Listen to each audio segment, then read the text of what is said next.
Good. Sorry about that. Tech issues. I want to thank everybody for joining us for our board education pre-work session. Our board meeting cadence allows members to prepare for the upcoming regular meetings through pre-work. They are typically more casual for info. No formal votes will be taken. We'll begin our pre-work session with reflections on the GSBA conference last week. The whole board, including our incoming student representative, Sophie D'Elena, attended a full workshop on best practices regarding transparency. Dr. Whitaker, will you facilitate the discussion? Yes. Good afternoon, board. After attending the transparency session on Thursday, you took notes. So everyone had a handout, which would be pre-work. And I wanted you to take note of one of the following. So what is the most important point? What are you finding challenging, puzzling, or difficult to understand? What questions would you most like to discuss? And what is something you found interesting? So if you would, please share your response to any of those questions from the Thursday session.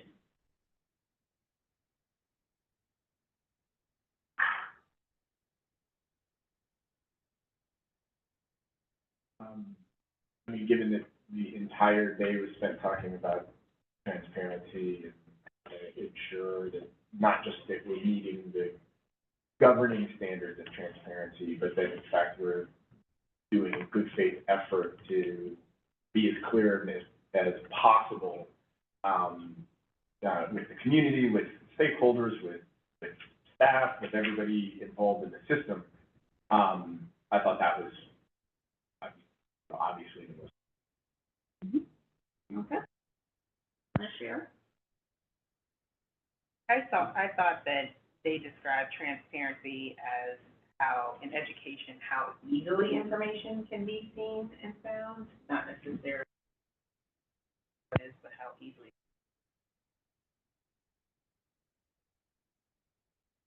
I appreciate this. I got excited at the discussion about I think it was one of the school systems, because there were several school systems that presented, and somebody mentioned board calendars, the policy calendars and things like that. And so, like, oh, that's what we're getting ready to do, and just the importance of using those to keep, because we had, throughout the day, we had the example of the, what was the name she gave the community? John Q. board member, I think it was. And while we appreciate public comments and things like that, sometimes, you know, the topic of the month can steer us off of, you know, the most important issues or our priorities. And so I got affirmation from the conversation about it. Yeah, and I liked as well, I think the idea that just because we know it, the public may not, and so how do we make sure, I think to Carmen's point about visibility, that we are providing not just the information, but the information in a way that's easily found and understandable. There were a couple of districts that had, Carmen, you actually mentioned this to me when I was sitting next to you there, about how easy it was to navigate one of the strategic plans. I think there were some colors in the way that it was laid out that was, long story short, I think that there's a lot of opportunity for us to model some of the best stuff that we saw there and adopt some of that stuff ourselves. It was, James sent us a link. It was Bryan County had, I thought, a really nice layout. Not only was it color, because I live for color-coded things, but it was a direct link to the board website, and then it had those nice, like, chunky buttons or chunky links and something, so that it wasn't so many clicks. They also made mention of that. If you have to go through too many clicks or too many steps, then people get discouraged, and then they feel like something is lost, or that you're intentionally putting it there, putting it in a place where it can't be found. It's just maybe that's the way that your system is set up. It was a whole day on transparency. And every time I go to any of these school board things, I am overwhelmed with how well we are doing as a district And whether it was the chairs meeting where they literally asked what was the big controversy in your school district this month, and we had like, well, there was the embezzlement scandal, and we heard for like the parents that picketed because of the football coach, or we heard about the teachers doing a walkout. I mean, just the list of things is crazy. And they're like, well, James, what has Decatur done? And I said, well, it depends, whatever Decatur's wanted them to be upset about, that's what they ended up being upset about that month. And it's things like, is our policy shaming kids, which is a true issue we need to confront and have spent months doing it. And then in other places, they're discussing, like, what are we gonna do about the superintendent who just stole a bunch of land from the kids that kept them from using it? And so it's hard for me to continually not go away from there. With, to Tracy's point, we're discussing transparency, but we're discussing education about our transparency more than we're discussing whether we're being transparent or not. There was some discussions about the university, or what is it, parent university, where as a school board and as administrators, kind of spending time educating parents on where to find information, how to find information. Sophie was there. This is kind of, going over into Saturday, and she asked me, like, which of these do you think it would be most useful for me to attend? That's what she asked me, and I said, Assembly. If you're going to be a member of this board, just figuring out what Assembly is and where the information is and how to use it and how to navigate it, that'll go a long way. And then, and she appreciated that. We had a good conversation about Assembly, which is a great tool, but in many ways is cumbersome. So it was good. And so you've already kind of gone to where I was going next. So on Friday, we attended various workshops. Some were breakouts, some we attended as a whole board. Did anyone else take note of anything that was shared on Friday? I noticed the theme of students being involved, and so I'm looking forward to the presentation about athletics, because that seemed to be a theme in at least two, I think, of the. Yeah, it was definitely a theme. Like, they had a student interview the state superintendent, and he gave what I believe to be very canned answers to everything, but the flavor in the can was students should be asked, students should be included.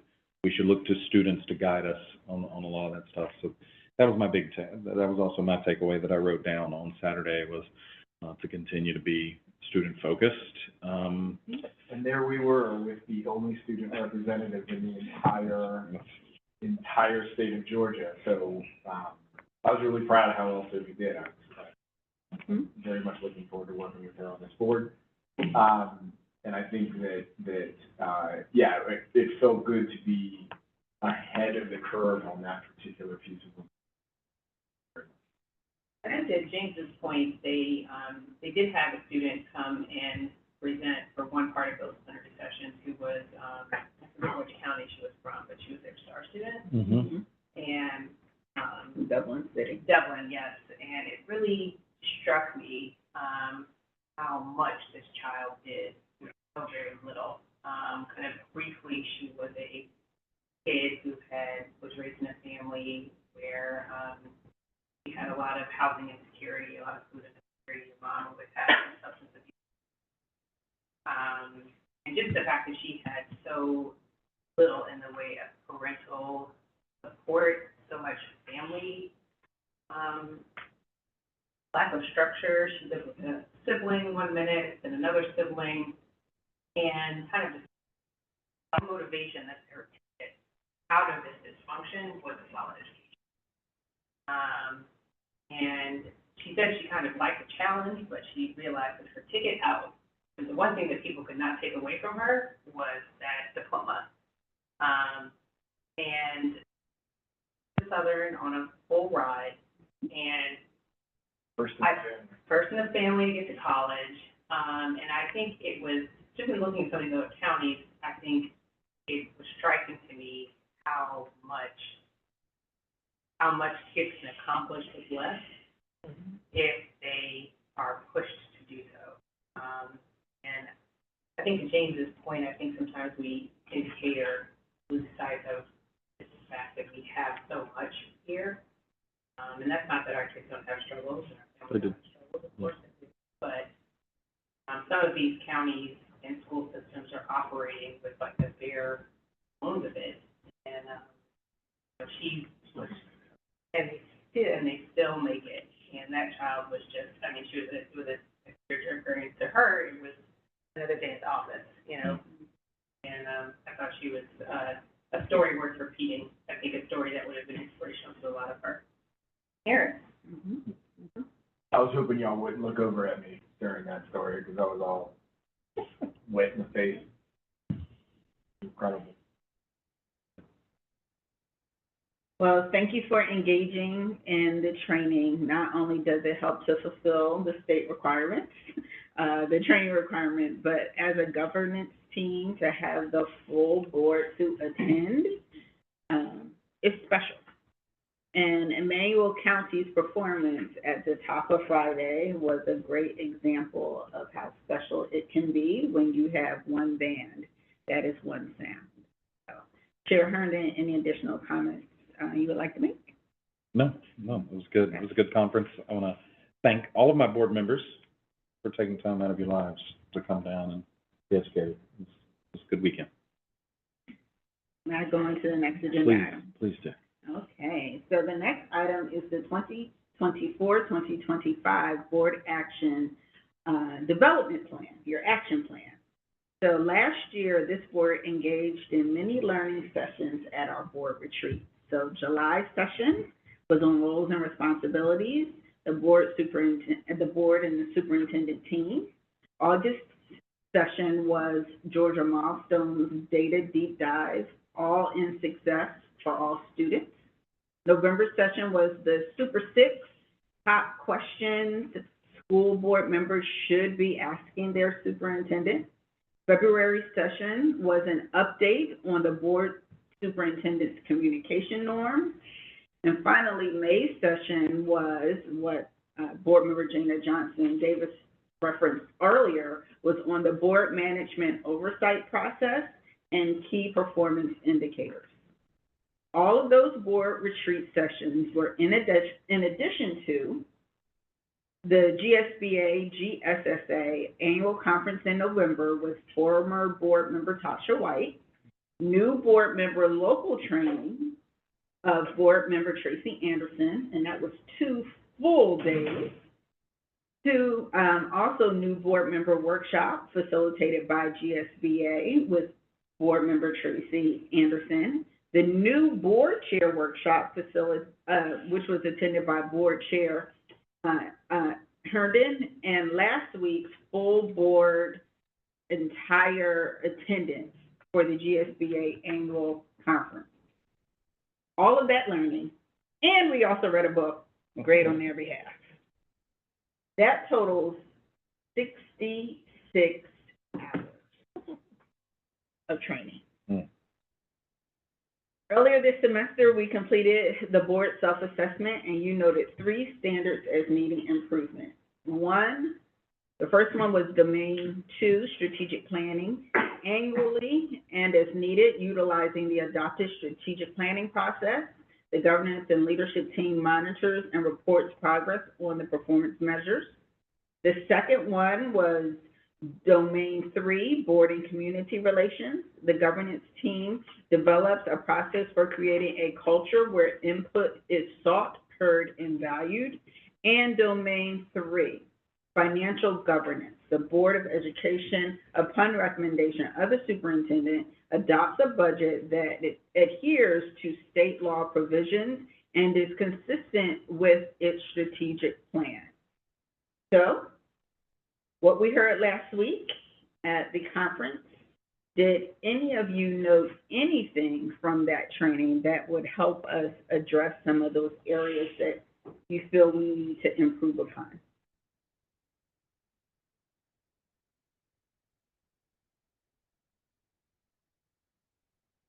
So, in under strategic planning, Domain 2, there's a number of things that are in flight that we're like literally putting in place right now. Some of the KPIs, the schedule of metrics, some of the systems that we're putting in place over the course of this year that will make the reporting of this a lot easier. So I say that with awareness that it's flight, just not fully one thing that stands out to me is under, point 4, bullet A. So Mhm. point 4 is the governance leadership team meets annually to appropriately focus upon, bullet point A, analyzing appropriate data to assess progress towards fulfilling the school system's strategic plan.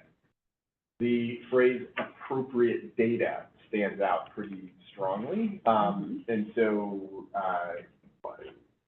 I think that there's a lot of conversation that we can have as a body around asking for and whether we're asking for it at the right level, so that we are recognizing our role as a governance team and not our role as operators.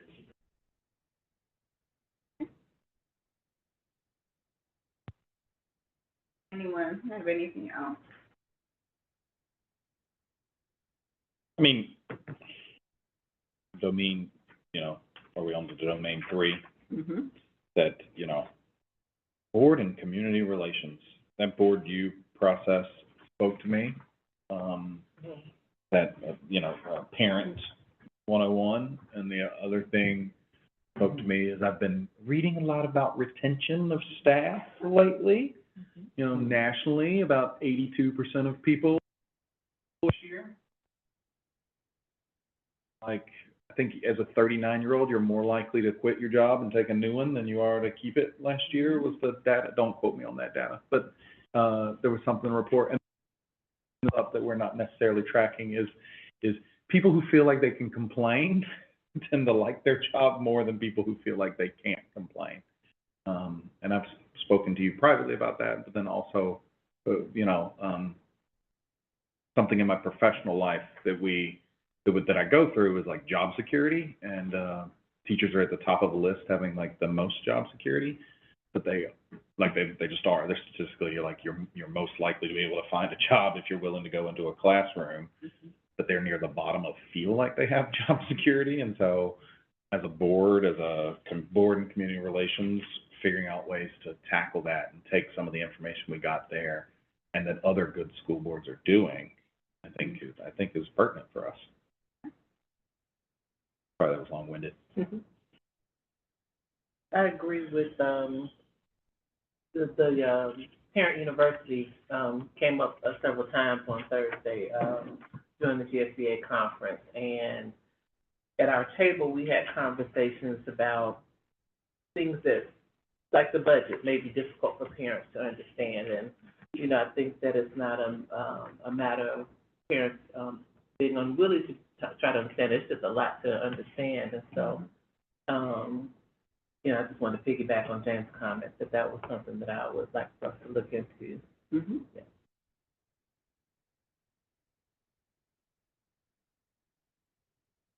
I agree with James and Jana.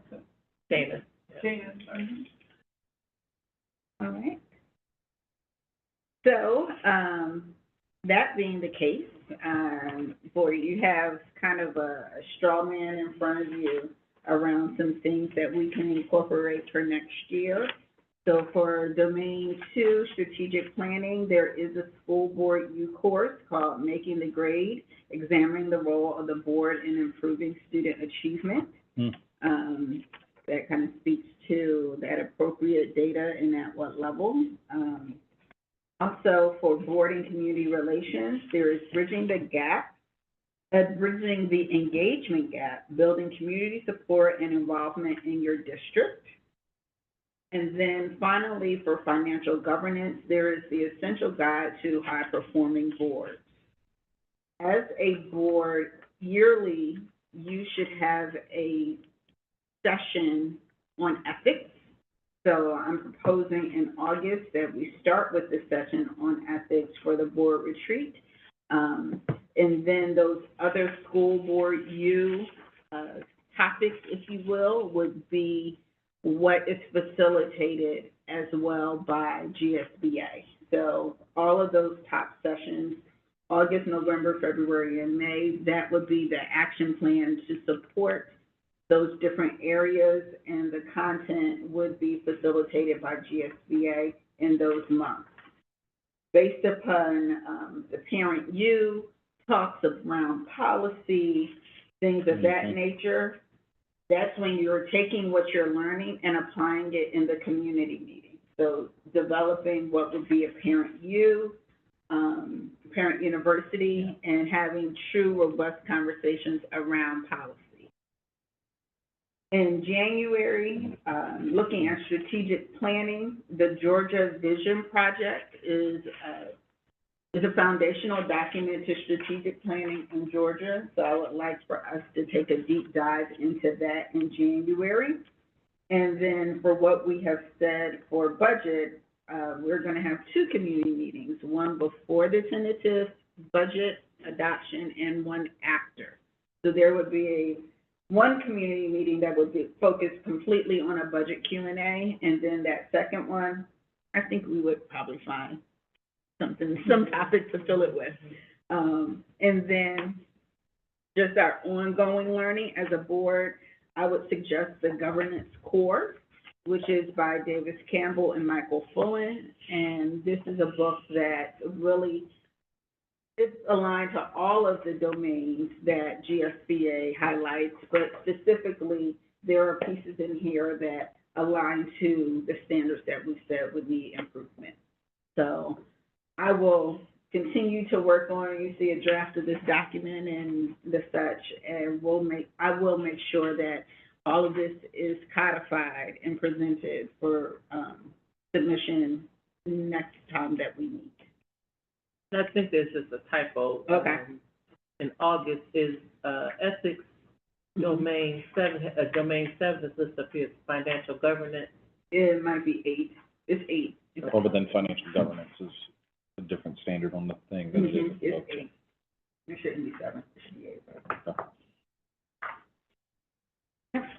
Well, can I ask one question? I feel like we talked about domain, 3.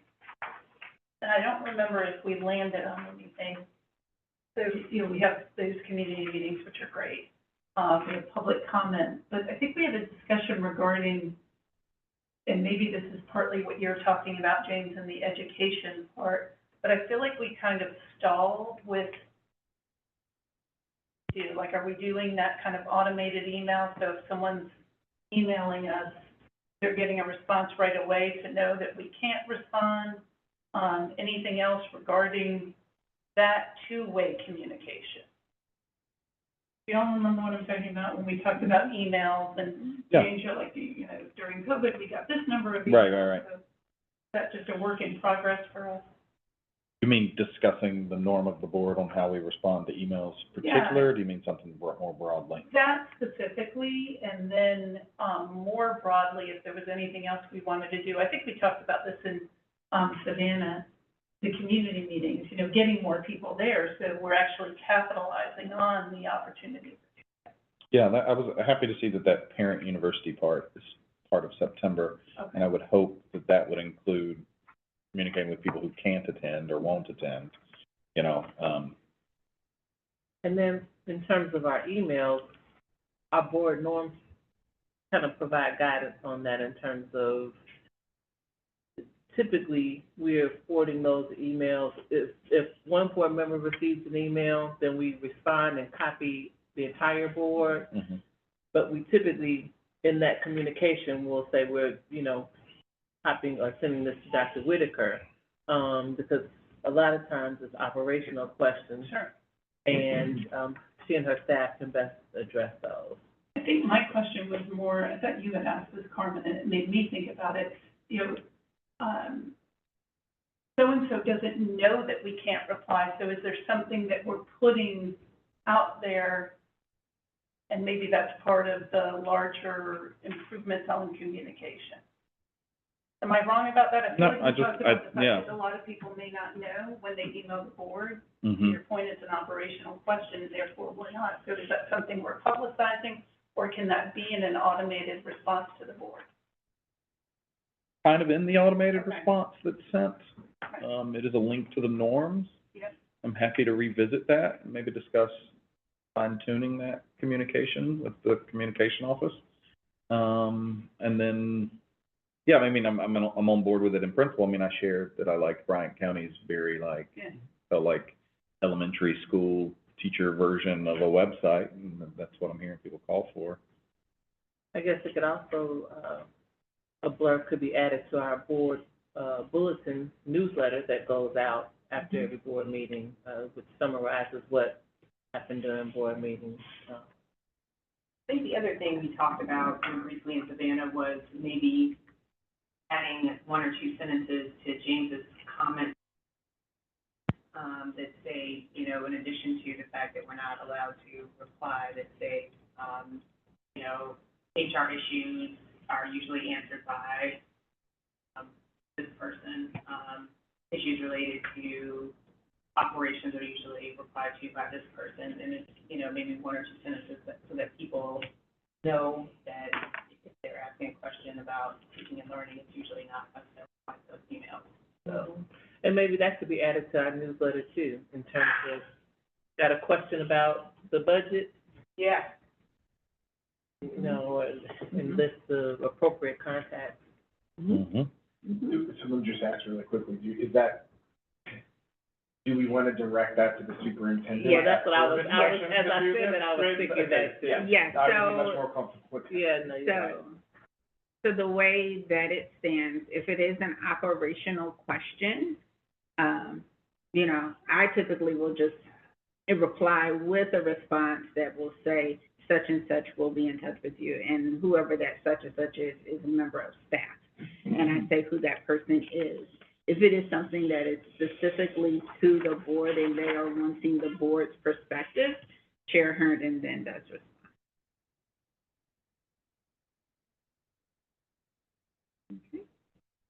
Excellent. Thank you, Dr. Whitaker.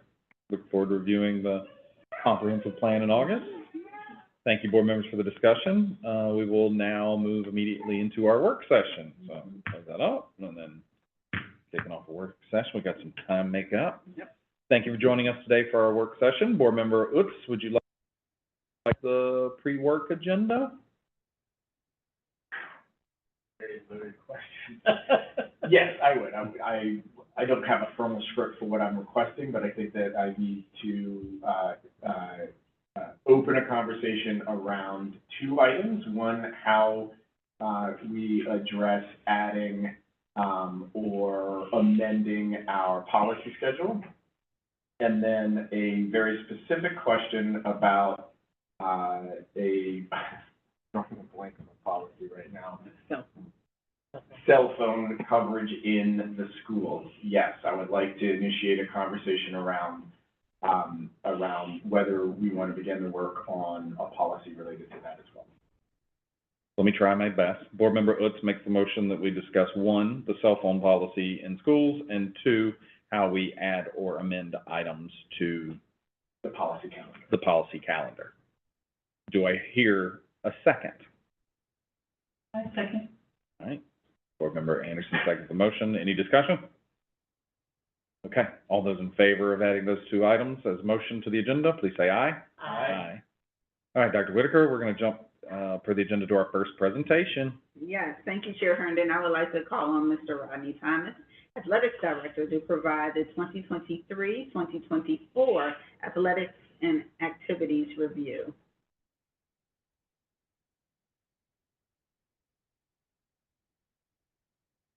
Good evening, good afternoon. Good afternoon. Vice Chair Sultan, esteemed board members, and Dr. Whitaker.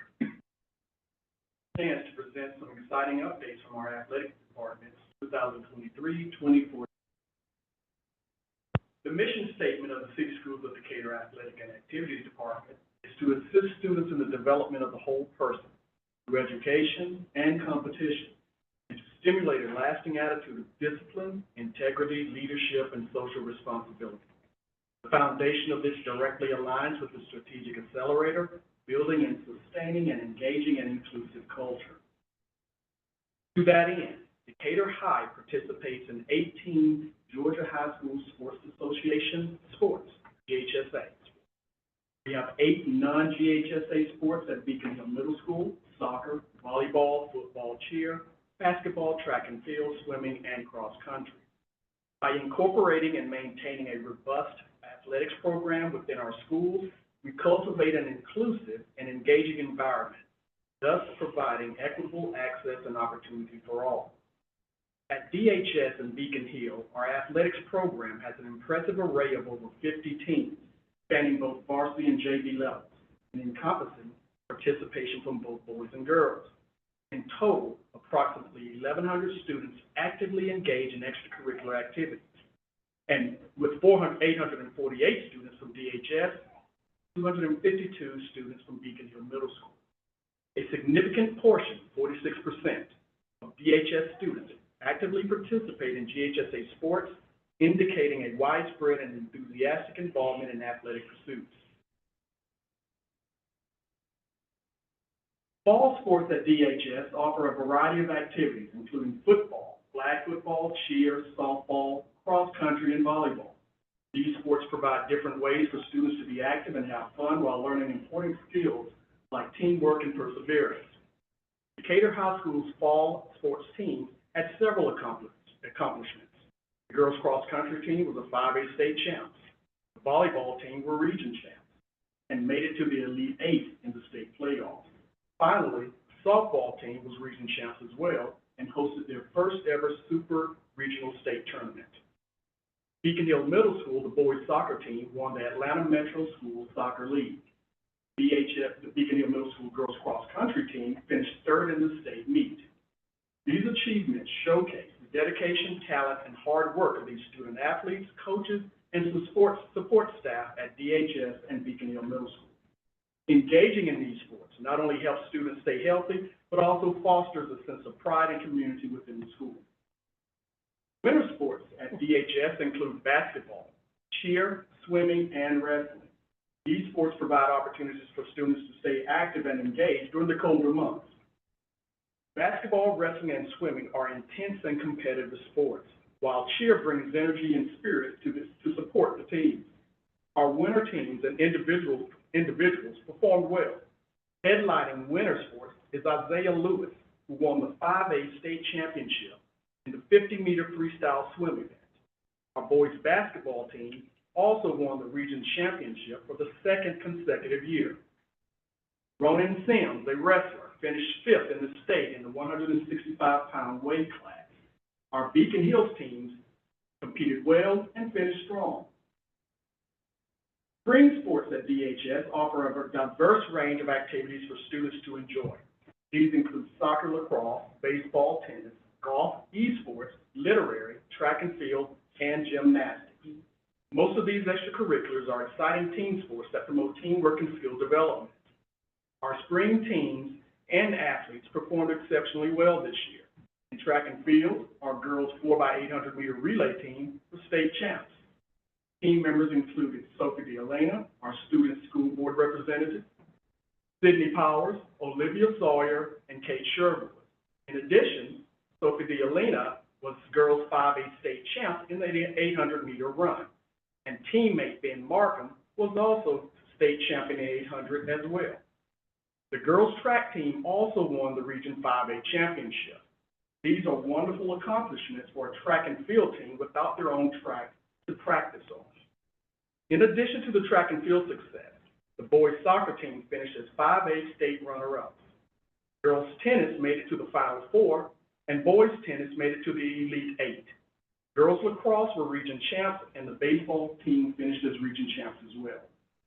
At Beacon Hill Middle School, the girls soccer team went undefeated, only conceding 1 goal the entire season.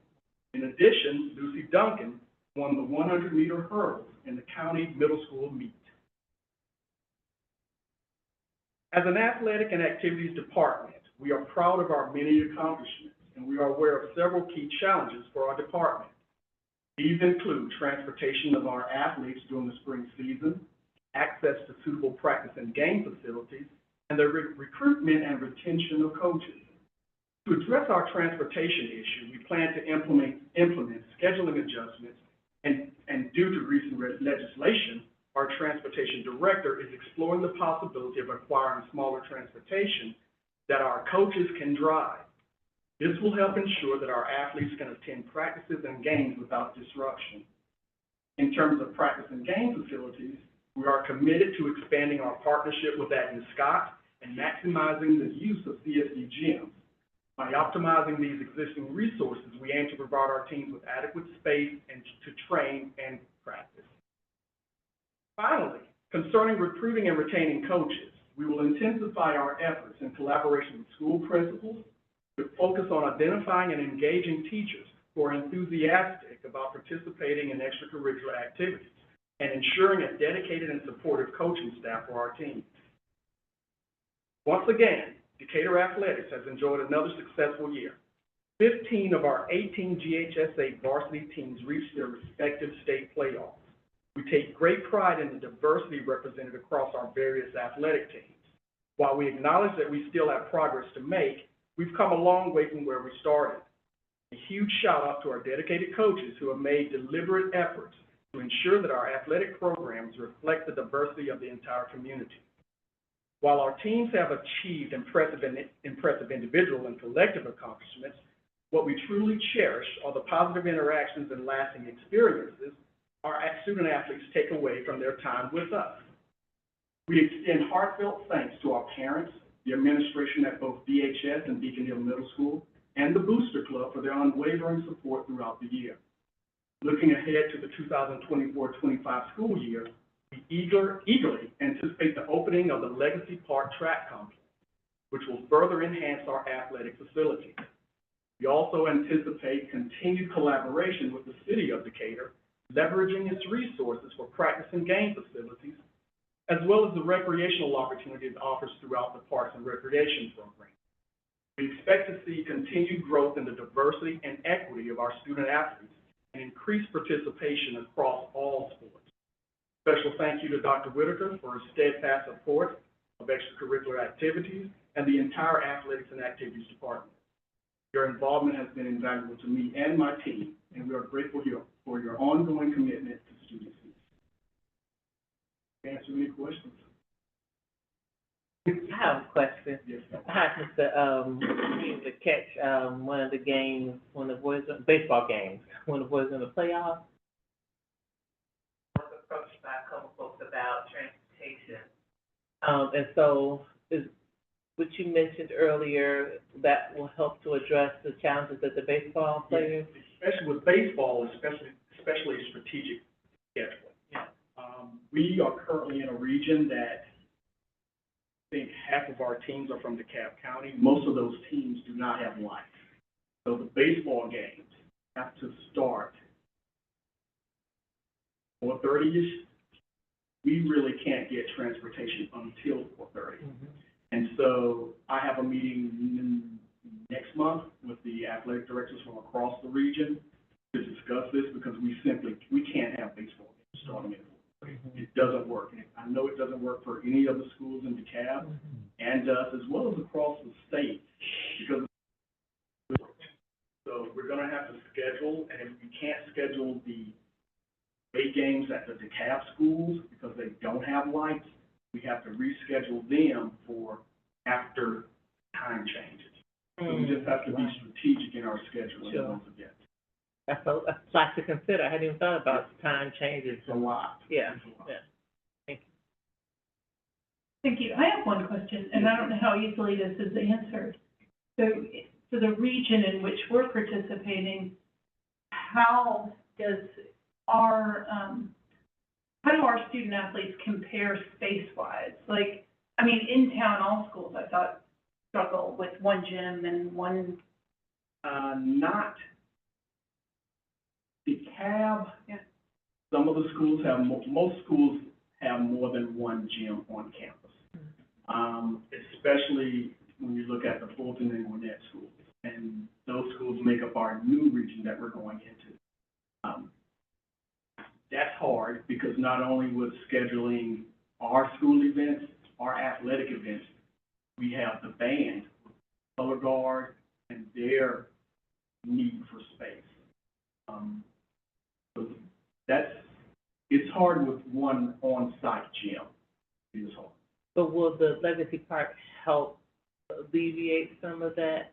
Gym-wise, not really. No. Athletic field-wise, yes. Mm-hmm. I saw Greg White was retiring and weirdly immediately thought of you.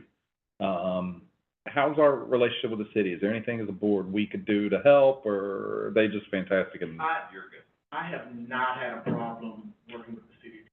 I've had, losing Greg hurts, Yeah. but everyone else from Stacy to the other people there, I'm dealing with Rashawn is helping us a lot. We have 5 or 6 teams training now, Right. and Decatur Rec has allowed us to use their gym because we are having a camp in our space. So they've been nothing but professional and courteous to us throughout my tenure as athletic director, and Yeah. it hasn't wavered at all. You don't see this, but I personally get a lot of field and location complaints, and I'll usually tell Kelly or a commissioner about it. And 9 times out of 10, Greg has said, "Oh, I already talked to him about Yeah. that." You know, and I appreciate the work you're doing, that you don't see that happening, but that's happened probably 5 times. Greg is In the last 2 years. He's been a huge asset working with the city. It's gonna be a loss, but I've fostered, and the athletic departments as a whole, we've fostered great relationships. That's good to hear. We need them. Yes, we do. Thank you. All right. Want me to introduce next? Sure. Thank you, Mr. Thomas, for that update. Dr. Whitaker, would you please introduce the next presentation? Yes. Thank you, Chair Herndon. Today, Dory Cooper of the Wild Center will highlight ways in which their partnership with our schools has cultivated environmental stewardship among our students, fostering a connection with nature while integrating sustainability into the educational curriculum. As the school programs manager at the Wild Center, Ms. Cooper has been instrumental in overseeing very innovative environmental education initiatives with our schools. So, Absolutely. Thank you. Good afternoon. I'm so glad to be here to share some of our work with you all. I'm Dory Cooper, the school programs manager at the Wild Center. And for those that aren't aware, the Wild Center is a nonprofit organization primarily based here in Decatur out of the Oakhurst neighborhood, but we also have spaces throughout Decatur and Metro Atlanta, really. Our mission is to connect people to nature, and we do that in a few ways. One is by maintaining 5 beautiful green spaces that are open to the public to explore, but then also our work in education with adults, children, and in my case, with students. And so we've been providing environmental science education since 1997, and that mission began for the students and children of Decatur, and we've grown a little bit since then. So this past year, we've worked with 12 school gardens really closely throughout a year-long partnership across 4 districts. We've had over 40 school partners and 2,000 interactions with students annually. And so that's not just in Decatur, that's the City of Atlanta, Metro Atlanta as well. And those offerings look a little bit different, so I wanted to outline what we provide right now. And so we offer school garden visits where we're able to visit students in their school gardens. As you may know, a lot of CSD schools have gorgeous gardens, some of my favorites to visit, if I'm being honest. And in those school garden visits, we're able to connect a Wild Center educator with a classroom to deliver a 30-minute lesson alongside their classroom teacher so that they can guide them through an interactive, hands-on activity with a variety of topics, which I'll get into in a little bit as well.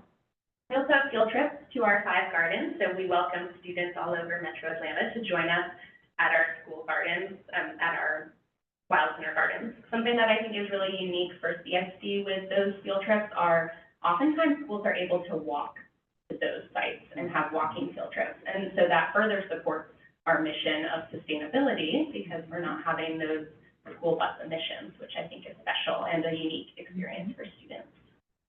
We also offer professional development for teachers. We have series of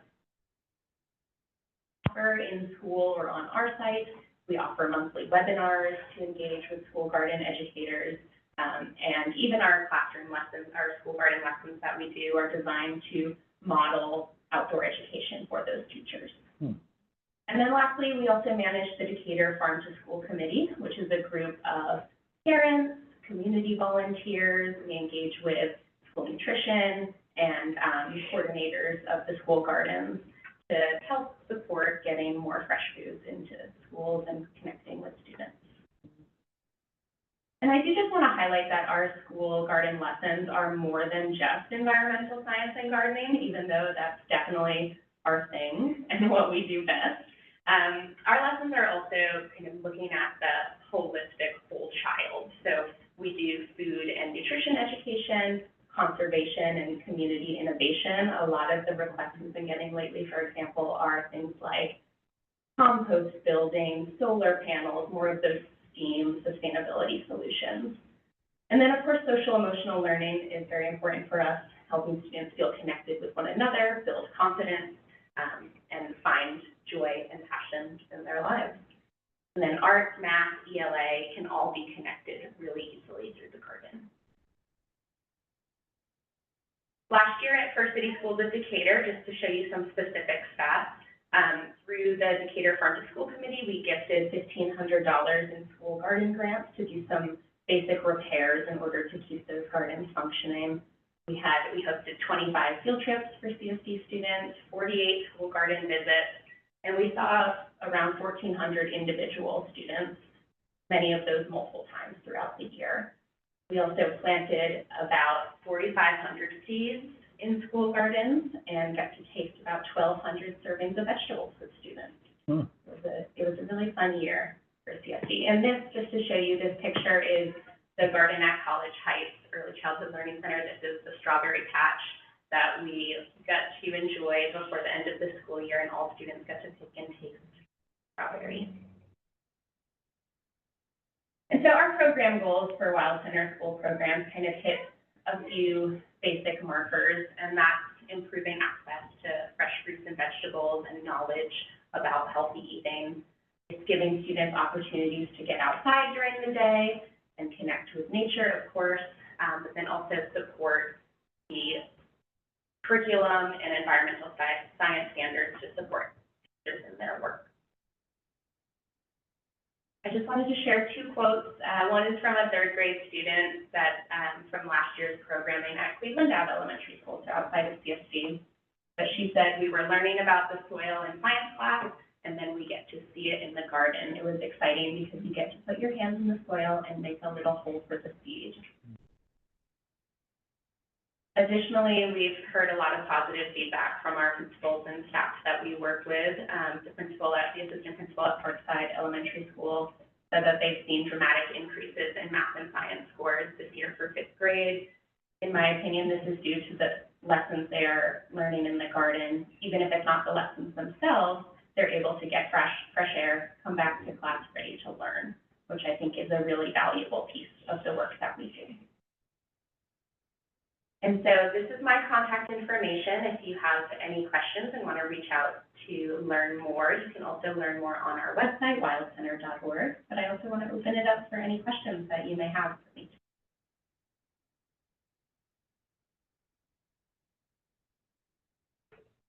Great. Thank you. All right. Thank you so much for having me again. I appreciate it. Thank you so much. We have great Decatur Farm to School programming. You saw the Oakhurst Garden, the Hawk Hollow. When I think about all of that type of programming, it really does benefit our students. And thank you for being a partner who's all in. Absolutely. I want to thank you, Dory, Wild Center, for your partnership. The CSD vision includes our students becoming global citizens, and with partners like the Wild Center, we are able to equip and face and be one with the world. Moving on to the policy section of the agenda, Dr. Whitaker. Yes, thank you, Chair Herndon. Policy GCEC, student strikes, demonstrations and strikes is being presented today as a draft for first read. If the recommendation for the first read is approved, the policy will then be available for public comment through Assembly. Policy GCEC, student demonstrations and strikes, was discussed by the board in pre-work in May. As a result of the discussion, the policy was revised to include a statement of board neutrality.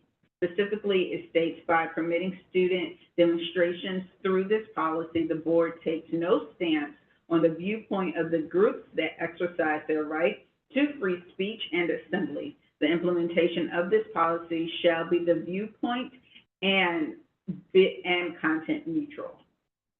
An addition was also made to specify that regulations and/or the processes developed by the superintendent shall impose reasonable time, place, and manner restrictions. Is there any additional discussion, or may I read the recommendation? I have one question, and it may just be I'm tired. The third sentence or paragraph, the board authorizes the superintendent to develop regulations and/or processes to manage student demonstrations, comma, which regulations impose reasonable time, place. What is the which modifying? Are regulations applying to the demonstration? The regulation that is forthcoming. So we don't, but we would. The which is modifying the Yeah. regulations and the processes, so that those must be reasonable. Correct. Okay. Referring to the regulations developed by. Yeah. Okay. I still, Jane is literally on my right shoulder as I'm saying this. But she and I think publicly had a great conversation about the word safe there, and the way that carried in the first paragraph, right? To keep students safe, or what violates, or what means by safe. I wonder if we don't even need that modifier, to be honest. Like, as long as it doesn't cause a school disruption, that's probably sufficient. You want us to strike safe from there? We can. Or hear the justification for it, because that phrase is, violating student code of conduct, I know what that is. I can look that up. Knowing what makes our students safe or unsafe is a judgment call on the part of teachers and staff, and is often implemented in ways that have historically been unfair.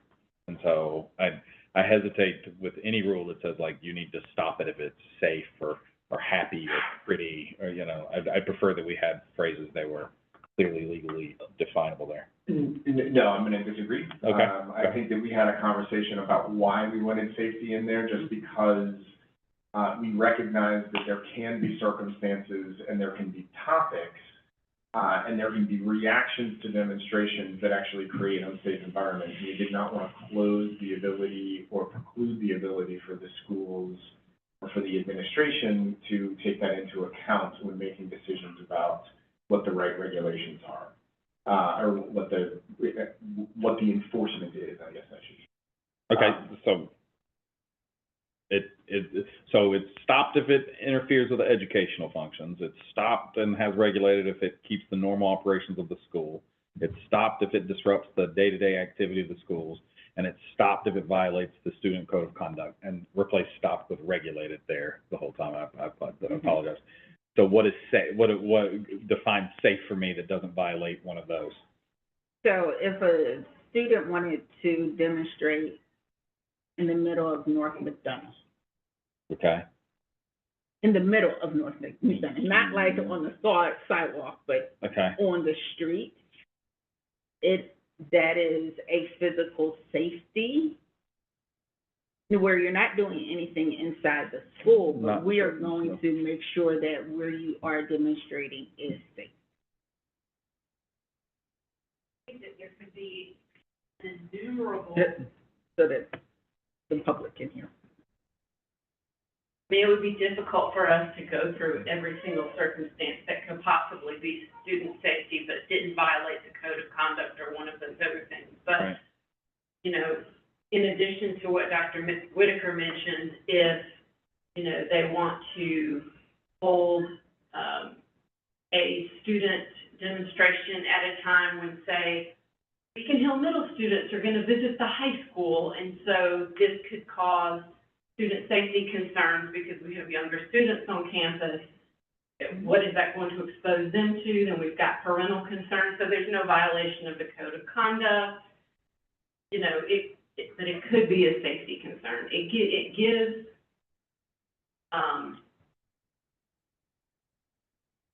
it just broadens the basis on which the school can regulate, not to try to minimize the opportunities for demonstrations Yeah.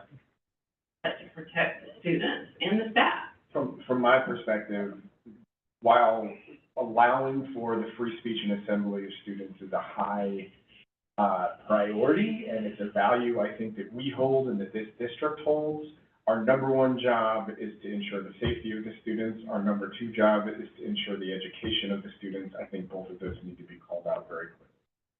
I also think that if you keep the word safe in there, and then there is an issue with how that is implemented, then that can be addressed with the school and employee, at the school and employee level, if there's some impropriety in how that's carried out. During the last meeting, I was really conflicted, because, you know, I expressed, I would imagine that there are going to be demonstrations that, you know, that typically the topics are very polarizing, and how will we justify, you know, providing safety for one group, no matter what the issue is. And then after talking to some other folks about it, I realized that, you know, because I was like, maybe we just don't need to have this policy at all, but that would be a violation of their First Amendment rights. And so I realized that we cannot say we won't allow protests, right? And so, No, Right. you can't have a policy that says we Yeah. In the absolutely regulation. won't allow Yeah. prejudice. That definitely threatens their First sure, Amendment rights. sure. So that's what I just had to come to grips with, that, yeah. And so I'm cool with it as it is. I mean, we have, you know, we want to let students know that we support that First Amendment, what we are saying here. I think this puts parents and students on notice that, yes, we respect your First Amendment rights, but within these boundaries to make sure everyone is safe and the school is not disrupted. And you don't just get to go out there and, under the, you know, guise of the First Amendment, misbehave and violate the code of conduct. It'll be interesting to see how it plays out, because typically the function of protest is to be disruptive, and so that's going to be interesting.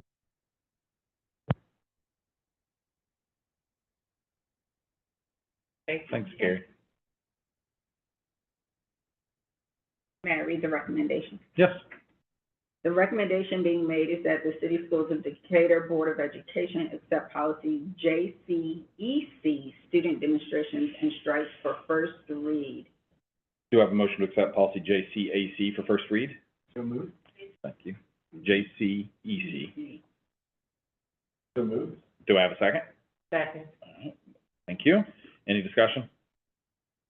Okay, all those in favor? Aye. Motion carries unanimously. Thank you, Dr. Whitaker. The next item on the agenda is the amended agenda for cell phone policy. Dr. Whitaker, I'll throw it to you. Yes, Chair Herndon, cell phone use during the school day is a distraction to learning and to the school environment. Families are notified of possible consequences annually via the CSD Code of Conduct, which is posted on our website and is shared with the annual data updates process. Currently, the notes that cell phone use during the school day is a Rule 8CA violation. Students are also prohibited from inappropriately recording and distributing videos on school grounds. Students in violation will be subject to the code Rule 8CB. Both of these codes reflect an offense against the general order of the school. So, Dr. Sproul is actively engaging the DHS, SLT, PTA, and administrative team on a local protocol to clarify the expectations of cell phone use at DHS and the possible consequences that align with the CSD Code of Conduct and Progressive Discipline Matrix. His protocol would involve collecting all cell phones at the beginning of each class period, placing them in a locked container and returning them to the student, or the student is able to pick them up at the end of the period. My recommendation is to allow DHS to move forward with its proposed protocol. This protocol is being created at the local level, which is what we want a school and a charter system to do, to bubble from the local level. Conduct an environmental scan of school district cell phone policies. Recognize that a cell phone policy may have different perspectives in our community. Begin to collect qualitative and quantitative data at the high school from teachers, admins, students, and parents upon the implementation of their procedure for the 24-25 school year, which would help inform the development of any policy. Provide a stakeholder survey in the fall with our fall community meeting. That's why you saw policy on Parent U, it's policy and Parent U, as a way to gather feedback, and then use the Teacher Advisory Council, otherwise known as TAC, that stakeholder survey and high school data to inform a policy if necessary. So those are some of the things that I think we should do based upon where we are. May I ask why just the high school? If you look at the American Pediatric Association, it's about phones. We consider our middle schoolers having phones. Why wouldn't we want to also start at the middle school level? I agree. I know that this has already been put in motion at the middle school, and talking with at the high school, with talking with the middle school principal. He's very interested as well. These are just the things that are already in motion, and so I wanted to inform the public as well as the board of what was already in motion. But know that Mr. Thomas is looking into that as well. Do we know the impact on the classroom? So the time it takes for each teacher, each period, or the process each period for students to be giving and then getting, giving and getting, giving and getting, and if that would have any impact on instruction or anything else? No. I did want to jump in just really quickly. I thought, I mean, this is anecdotal based upon my kids in both the middle school and in the high school, but I thought there was already some policies in place. Maybe they're not, uniformly applied across the board, but mostly at Beacon Hill, there are some things that are preventing cell phones in the classroom. It was a little bit more Wild West at DHS, which is why I think there's some efforts underway there. Yes. So the high school specifically, as you know, Dr. Sproul, this is rounding out his first year. Yeah. As with any new leader, you don't turn the apple cart upside down and bring down the hammer on everything. And so he did not, but now he is taking the strides that he needs to put more of an enforcement of the true code of conduct, which is already established. And so those were the efforts that he was looking to make. And then, yes, it is already curtailed at the middle school, but I would suggest that the board engage in Domain 3, board and community relations, and do some work in the community before bringing forth just the policy.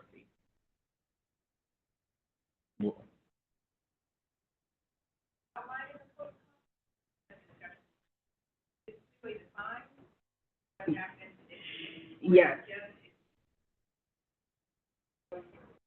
Yes, there are various levels, and I didn't go through all of that, but it is outlined in the Code of Conduct. It's the progressive discipline matrix, which says this is the rule violation, and now based upon a rule violation, you are then provided first offense this, second offense that, and it is outlined. And even with the procedure and protocol that Dr. Sproul is putting in place, he has communication outlined to families to explain first offense, second offense, third offense. And with us being a one-to-one district, as far as a laptop is concerned, our students being able to access technology in class is not necessarily going to be a barrier, which would be a barrier if we weren't one-to-one.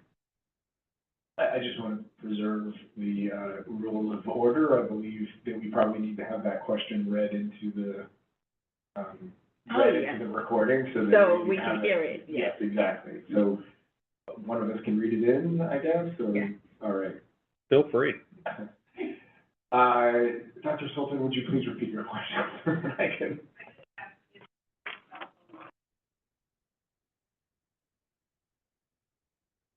So the question was whether cell phone usage and the consequences are clearly outlined currently within the code of conduct. Yes. And then Dr. Whitaker answered that question.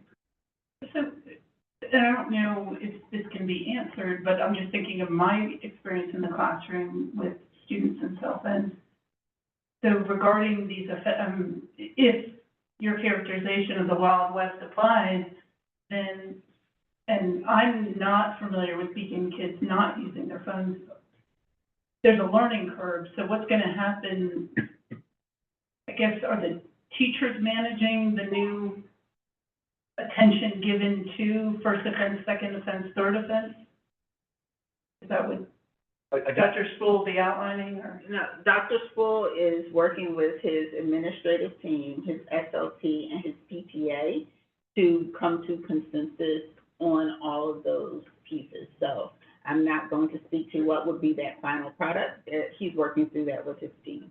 But for our perspective, we will have a year's worth of data, we will have best practice research done on this, we will have community input sessions, we will have leadership sessions kind of with the SLT, with PAC, with all of these. So when we sit down to take a look at a policy, it should encompass and reflect all of that particular work as to what Yeah. we need. Yeah. Yeah, and to go a step further, quite obviously, if a principal thinks and deems it's best for their classroom, they're not only have that ability, they are encouraged to use it. Which comes to the second question that was asked in the modified agenda, which is if policies are brought before, policies of interest are desired to be explored, how do we amend the policy calendar?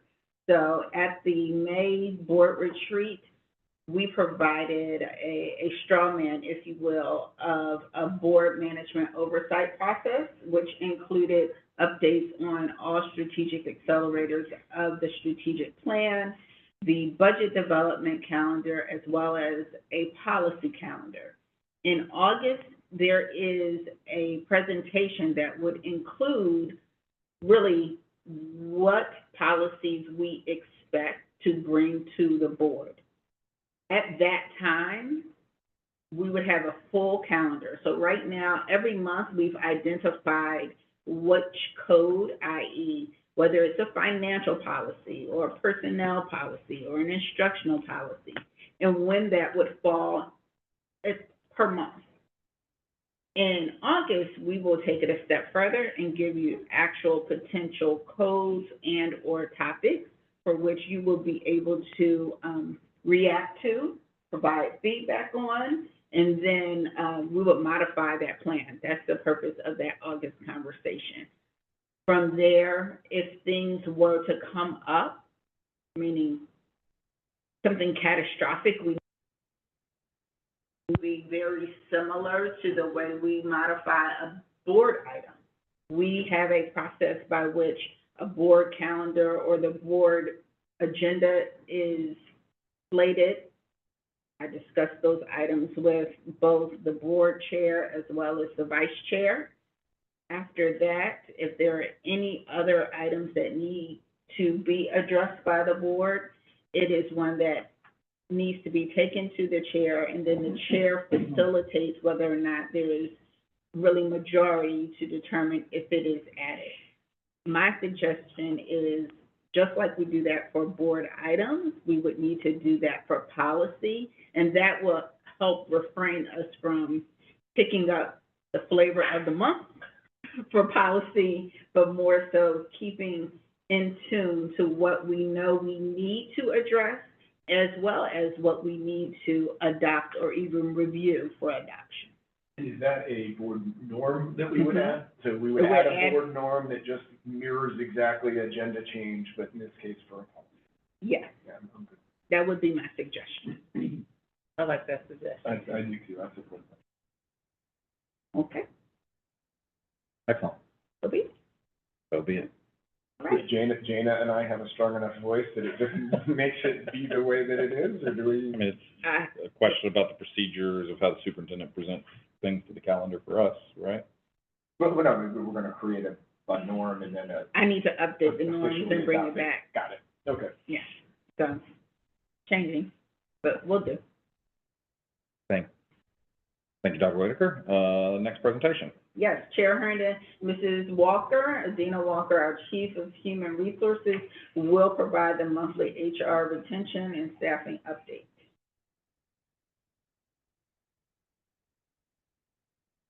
Good afternoon, Board Chair Condon, Vice Chair Dr. Sultan, esteemed members of the board, and Superintendent Dr. Whitaker. I am pleased to present the HR staffing report for the month of June as we focus on our strategic accelerator, cultivating and retaining high-quality professionals. This is a monthly presentation to keep you updated on district staffing as we prepare for the upcoming FY25 school year. Here we show our current certified vacancies for 2024-2025. The certified vacancies are classroom teachers and certified personnel that directly impact instruction. As of June 6th, we currently have 12 certified vacancies across the district, which is down from 26 vacancies we shared in last month's staffing update. We have provided a detailed breakdown of the locations where the vacancies are present. We also indicate whether the number of vacancies at each location has decreased, indicated by the downward green arrow, whether the number has increased by the upward red arrow, or if the number has stayed the same, represented by the yellow dash. I am pleased to share that the current vacancy rate has dropped from 4.9% from last month to 2.25%, which indicates we are moving in the right direction. Here we show the hiring update for the elementary, middle, and high schools for the upcoming academic year. The HR department works hand in hand with the school administrators as we process new hires in an efficient and timely manner. We are optimistic that we will be fully staffed for the first day of school.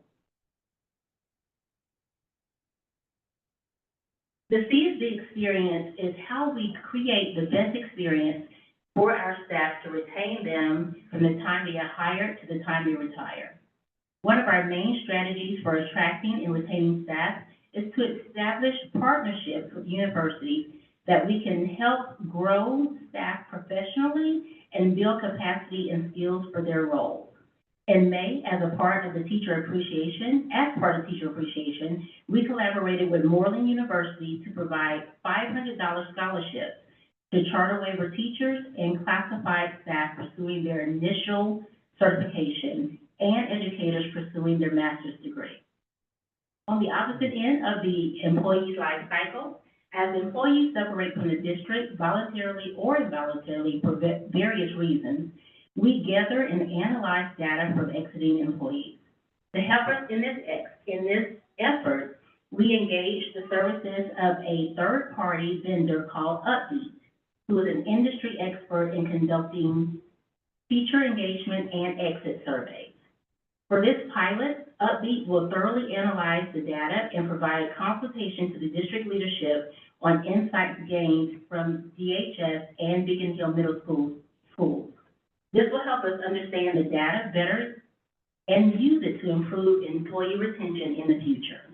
Findings from these exit surveys will be shared in our annual HR report in August, as well as other staff demographic information and retention data. This concludes this month's staffing update. I am happy to answer any questions you may have. Any questions?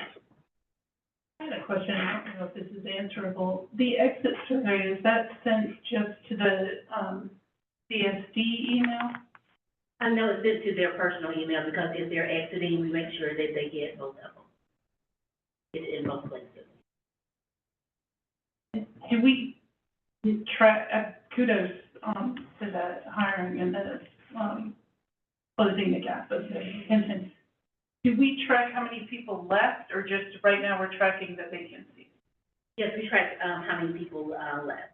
So that will be part of the HR annual report, so we can have until the end of June if you have. Yeah, I think that was gonna be my question. I'd like to see, not instead of, in addition to vacancy information, a churn report, right? So how many positions are turning over the course of the year? Because that has a component due to retention as well, that's not quite captured in vacancy. So, Absolutely. would be interesting. When, will so I'm glad to see the upbeat. It sounds like a great pilot.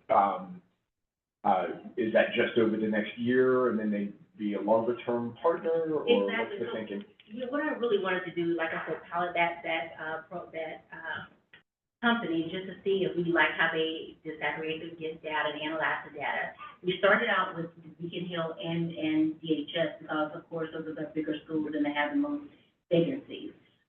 They really want to tap into our teacher engagement surveys. So like I said, I wanted to see how they pilot this portion of it, and so I can see if I can find a little bit in my budget so we can go ahead and do that with our teacher engagement surveys. Great. I'm sorry, can I have one follow-up then? So the exit survey is something given to the employees when they leave, but additionally, Upbeat is going to be surveying staff on engagement during the school year. No, right now, as of now, no. Like I said, I want to just make sure, like how they analyze the data for exit surveys, and then really explore that a little bit for our teacher engagement. Right now, we have one that was out at the end of the year, so we're analyzing that internally. But, you know, it's always good to have an extra set of eyes to kind of help us look at the data. Thank you. We're just asking data questions. Do we track which teachers are engaged in continuing ed? Actually, we do. We do. We do, and we also get the survey data from that as well. Okay. So we really want to know who we're targeting. Yeah. Just like for University Partners Day, we targeted those people that really were interested, Okay. and so we connected those dots there. Okay. We also, for our classified staff, those are the ones that we want to use to strengthen our teacher pipeline. So if they're saying that they're interested and they are ready to go start their program, we connect them directly to the university that they're interested in. I mean, if that data's not I don't need a report now, but, you know, we talked about continuing ed as a focus and stuff like that. Seeing the number of T4s trying to be T5s and Exactly. T6s, I'd love to see that. Right. All of that is inclusive of a comprehensive state of the HR report. Yeah. Which you have annually in August. So we're in the middle of the season, so we have to close things out before, obviously, we know everyone that we've hired. As things are uploaded to the state and the state systems in their traditional timeline, then we are able to report out that information. Thank you. Thank you. Thank you, Adina. We'll look forward to the monthly updates until first bell on July 30th. Yeah, this concludes our work session for today, correct? It is 5:38. Let's take a break and come back in 5 minutes. So 5:43, I will gravel and we will begin. All right, I will call this meeting to order at 5:44 p.m.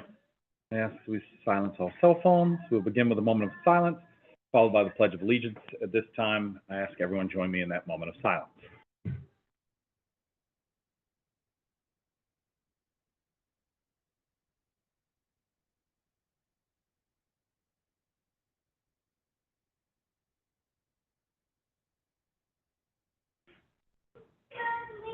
Thank you.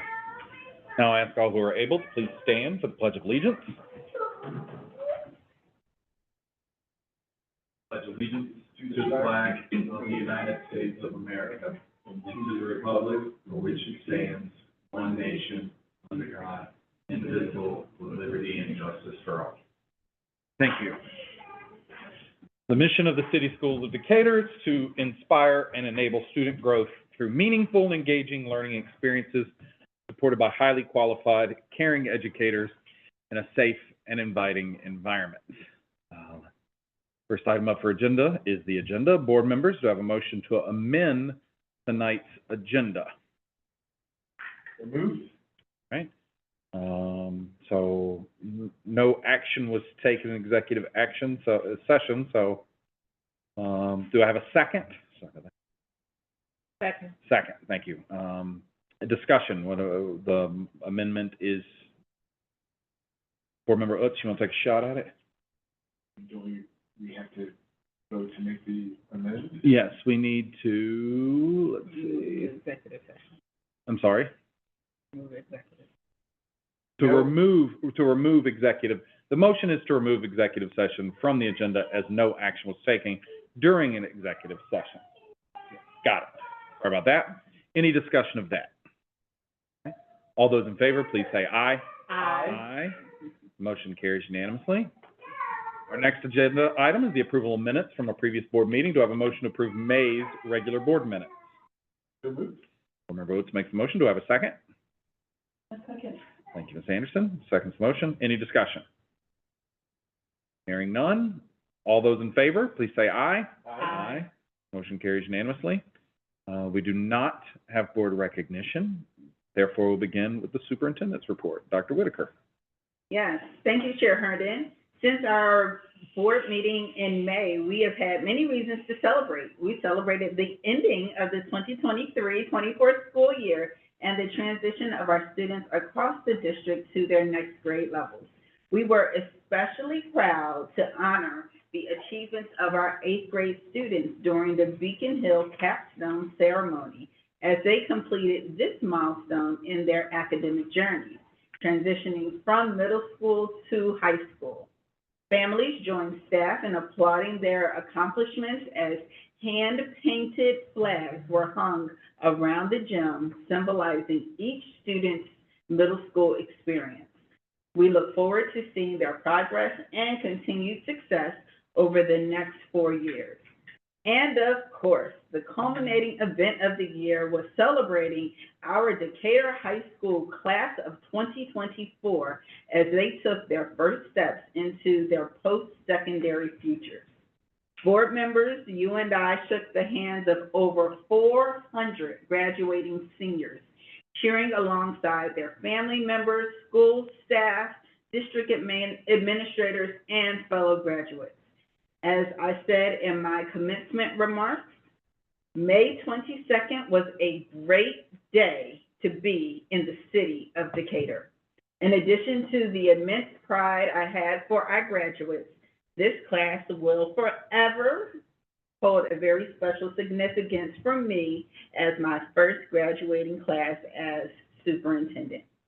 We continue to celebrate the many accomplishments of the distinguished class of 2024 and wish them well in their continued pursuit of excellence.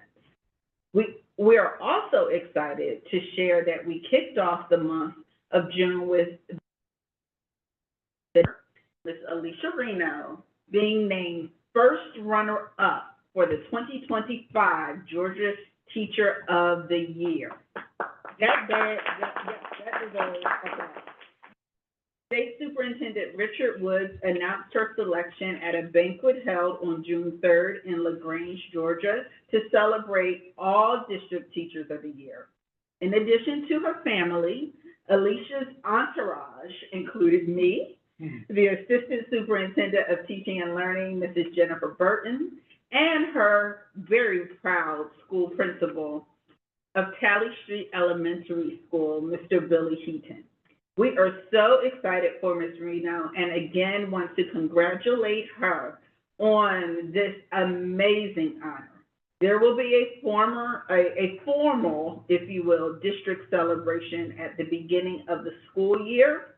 In the meantime, we continue to appreciate Alicia Reno's commitment to bringing out the best in our students and the example she sets for teachers across CSD and now for the entire state of Georgia. This month, we also joined the national celebration of the diverse cultures, achievements, and historical contributions of people of Caribbean American heritage, as we strive to be a school district that cultivates inclusive environments for every student. In June, we also celebrate Pride Month, and the advocacy and contributions of the LGBTQ+ community. In addition to celebrations, this month we recognize National Safety Month. At the May meeting, the board heard presentations about safety tools and the administration's plan to implement district-wide next year around safety, cybersecurity, as well as crisis communications. Proactively ensuring safe learning environments for students and staff is definitely one of my top priorities.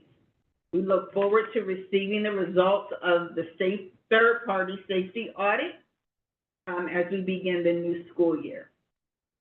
In December, we announced that beginning in the 2024-2025 school year, we will offer honors courses in English language arts and math in 6th through 10th grades. Not only do honors courses meet the new gifted service delivery models required by the state, but we also believe offering advanced coursework early in the student's academic career provides the runway for success in AT, IB, or even dual enrollment courses. 71% of students have registered for at least one honors course.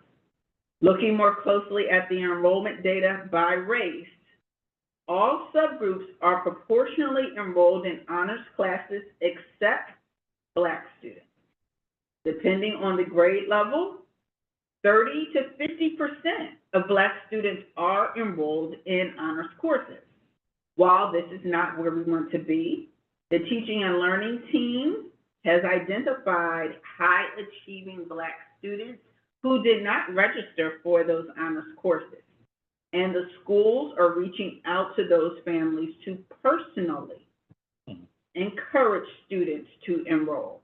In addition, we expect to continue to attract more of our Black students. I want to close with an update that summer school started May 29th and is going well, and it will close and end on June 18th.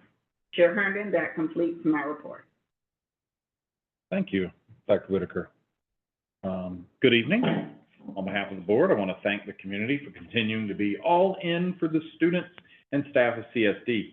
I hope our students and teachers are having a fun and safe summer break. We're always excited to recognize our students. However, this time of year, we're especially pleased to celebrate the academic milestones of our rising ninth graders and the DHS class of 2024. Congratulations. We look forward to great things from all of you. I must also take this opportunity to congratulate my fellow board member, Jana Johnson Davis, for receiving the 2024 Distinguished Alumni Award for her alma mater, Florida A&M University. The FAMU Distinguished Alumni FAMU honorees represent success in business, education, healthcare, public service, and community. So checking a lot of boxes. They are also commended for their selfless contributions to the university, the alumni community, and students. The Distinguished Alumni Award is the highest award for FAMU's National Alumni Association. Congratulations, Board Member Johnson Davis. As we join the administration in recognizing all of June's celebrations, I want to add that this month we celebrate our newest federal holiday, Juneteenth. Juneteenth is, of course, a combination of the words June and 19th, and officially named the Juneteenth National Independence Day. The date, June 19th, commemorates the emancipation of Black Americans in the U.S. Since Juneteenth is a public holiday, all schools and district offices will be closed. Following the executive session, we began tonight's board meeting with pre-work. We reflected on the GSBA conference that we all attended last week and reviewed the board action plan for the 2024-2025 school year. During this work session, there were 3 presentations. The board received an update on athletics and a monthly report on the HR retention and staffing. Additionally, we want to thank Dory Cooper for providing us with an overview of CSD's partnership with the Wild Center. And we had some preliminary discussions about a cell phone policy and approve for first read the policy on student demonstrations and strikes. All of the presentations are available on Assembly and our ongoing commitment to increasing transparency of the organizational operations. Following my comments, the board will take action on several consent items. But first, let's take a moment to pause, reflect on the 2023-2024 school year and Dr. Whitaker's first year as superintendent of the City Schools of Decatur. Dr. Daniel Whitaker was sworn in as superintendent at City Schools of Decatur on June 13, 2023, ushering in a new era and direction for achieving the district's vision of educational equity and excellence. During a pre-entry phase approved by the Board of Education, Dr. Whitaker conducted research, held key stakeholder meetings, surveys, school visits, focus groups, and interviews with students, teachers, and school leaders. By her official start on July 1st, Dr. Whitaker was well-equipped to launch a three-part entry plan she called GEM.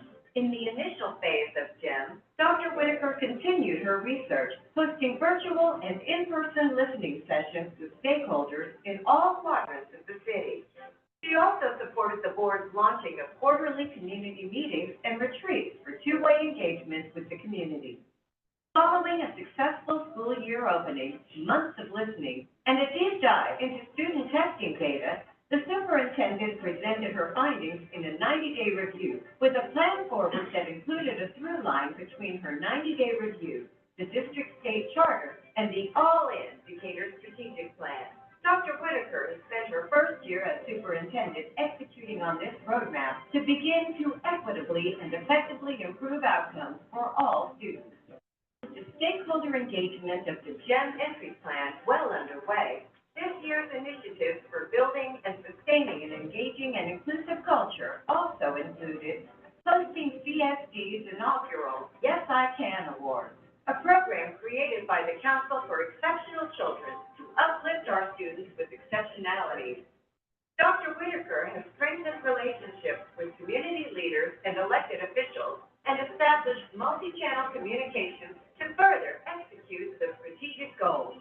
To enhance organizational effectiveness and excellence, Dr. Whitaker works closely with the board on the adoption of several new policies, streamlining the grading process, creating a district-wide definition of equity, establishing instructional guidelines in adherence to changing state laws, improving school safety, fiscal transparency, and supporting a student board of education representative on the school board. One of this year's most significant accomplishments was following through on their collective commitment to begin cultivating and retaining quality professionals by improving compensation. This resulted in the first significant pay increase for all BSD staff in over a decade. A key indicator of the plan's strategic accelerator, student success for all, particularly at the elementary level, is the ability to read at or above grade levels. According to Dr. Whitaker, essentially, we're in the business of teaching children to learn how to read and then reading to learn.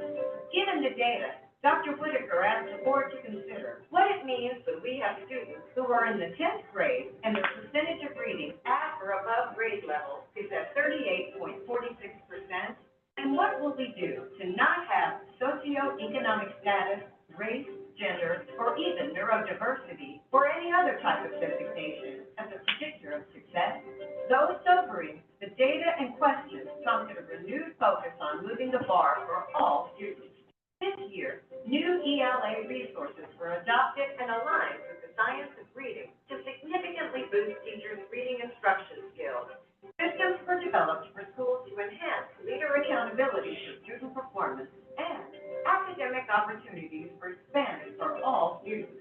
In the coming school year, honors courses for math and ELA in grades 6 through 10 will be offered, along with a new cluster model for specialized academic gifted services, with an emphasis on math and ELA for K through 5, and an extension to science and social studies for grades 6 through 10.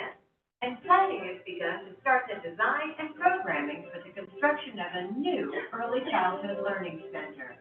In reflecting on her first year as superintendent, Dr. Whitaker was also extremely happy. A highlight for the entire district at the end of the school year was CSD's 2024 District Teacher of the Year, Alicia Reno. The being named first runner-up for Georgia Teacher of the Year. And there were other reasons to celebrate. Academically, CSD has a graduation rate of 94.1%. Our students consistently perform above the state and national averages on standardized tests at all grade levels. For the 5th consecutive year, CSD is ranked among the top 5 school districts in the metro Atlanta area and state with the highest SAT score. Decatur High School was named the 2024 Advanced Placement Honor School by the Georgia Department of Education in multiple categories: AP School of Distinction, AP STEM School, and AP STEM Achievement School. The U.S. News and World Report also recognized DHS as the best Georgia high school, with a national ranking in the top 40%. In the arts, for the 3rd consecutive year, CSD was recognized as the best communities for music education by the National Association of Music Merchants, NAMM Foundation. Our band and chorus students continue to win and receive top ratings in state and regional competitions. In athletics, we celebrated middle and high school state championships in swimming, cross country, and soccer, regional championships in volleyball, lacrosse, softball, track and field, and gold and bronze medals in fencing and wrestling. Most were repeat wins or firsts in program history. Students in individual sports also qualified for state, such as golf and gymnastics in the program's inaugural year.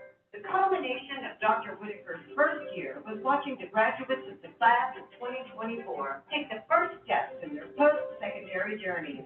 Despite entering high school with the uncertainties of a global pandemic, the class of 2024 includes a record number of merit, presidential, and governor honor program finalists and winners, a Georgia Poet Laureate finalist, 23 recipients of academic honors from the College Board's National Recognition Program Awards, 4 awardees of the National Hispanic Recognition Award, and an impressive number of specialized certification recipients through our career, technical, agricultural, and education programs. In addition to their achievements, the DHS class of 2024 will hold special significance for Dr. Whitaker as her first graduating class as a superintendent. While great strides have been made this year, Dr. Whitaker is already looking ahead to her 2nd year of leadership. She's excited to build on the groundwork laid this year to ensure maximizing outcomes for all students truly means all. This will include partnerships with best-in-practice leaders in education and youth development.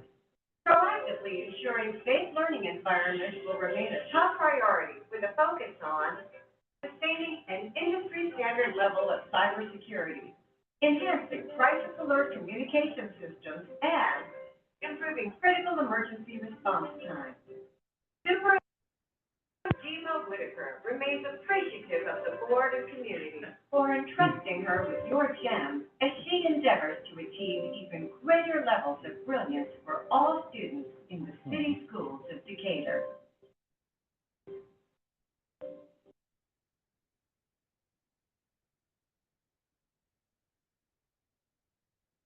And that concludes my remarks this evening. I'm busy. And it did. I wish I could take credit for that amazing video. You know what? Actually, I spent a lot of time on the video. 0. That concludes that. Fellow board members, do you have any other thoughts or questions you would like to share? I did have one thing I wanted to mention. In addition to an incredible honor from FAMU, our esteemed colleague and good friend, Dr. I'm already promoting you. Ms. Jana Johnson Davis has submitted her thesis, her doctoral thesis, in her program. Right. So congratulations on Submitting? completing the big part of the first chunk of the work. Thank you. I appreciate that. Yeah. All right, thank you. Dr. Whitaker, please introduce our first order of business. Thank you, Chair Herndon. I would like to call on Dr. Lonita Broom, Chief Financial Officer, who will update the board in collaboration with Mr. Gebhardt of Davenport and Company regarding the general obligation bond. Good evening, Board Chair, Vice Chair Dr. Sullivan, members of the board, Superintendent Dr. Whitaker, community and colleagues. Here to present a refund of potential interest savings on the Series 2014 General Obligation Bond is Doug Gephardt. Mr. Gephardt is first Vice President with Davenport and Company and served as the school district's financial advisor in 2020 with the refinancing of the Series 2010 bond, which resulted in savings close to $1.7 million. Mr. Gephardt has over a decade of municipal finance experience and is based out of Davenport's Roswell office. With that, I will turn it over to Mr. Gephardt to talk through the potential opportunity and the plan of finance.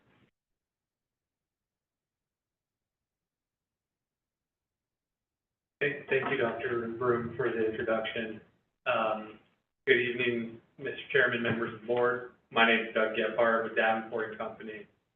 We serve as the school district's financial advisor, and here today to share a potential opportunity to potential refinancing of some outstanding debt, which will help lower costs and free up some funds in that budget, which can then be allocated towards the students of Decatur instead of to the banks and the interest. So we want to try and take an opportunity to take advantage of that while we can. So in this brief presentation today, I wanted to kind of give an overview of what we're doing and what our recommendation is to you, and talk through schedule and answer questions as needed. This is meant to be an interactive presentation, so please feel free to stop me if you have questions along the way.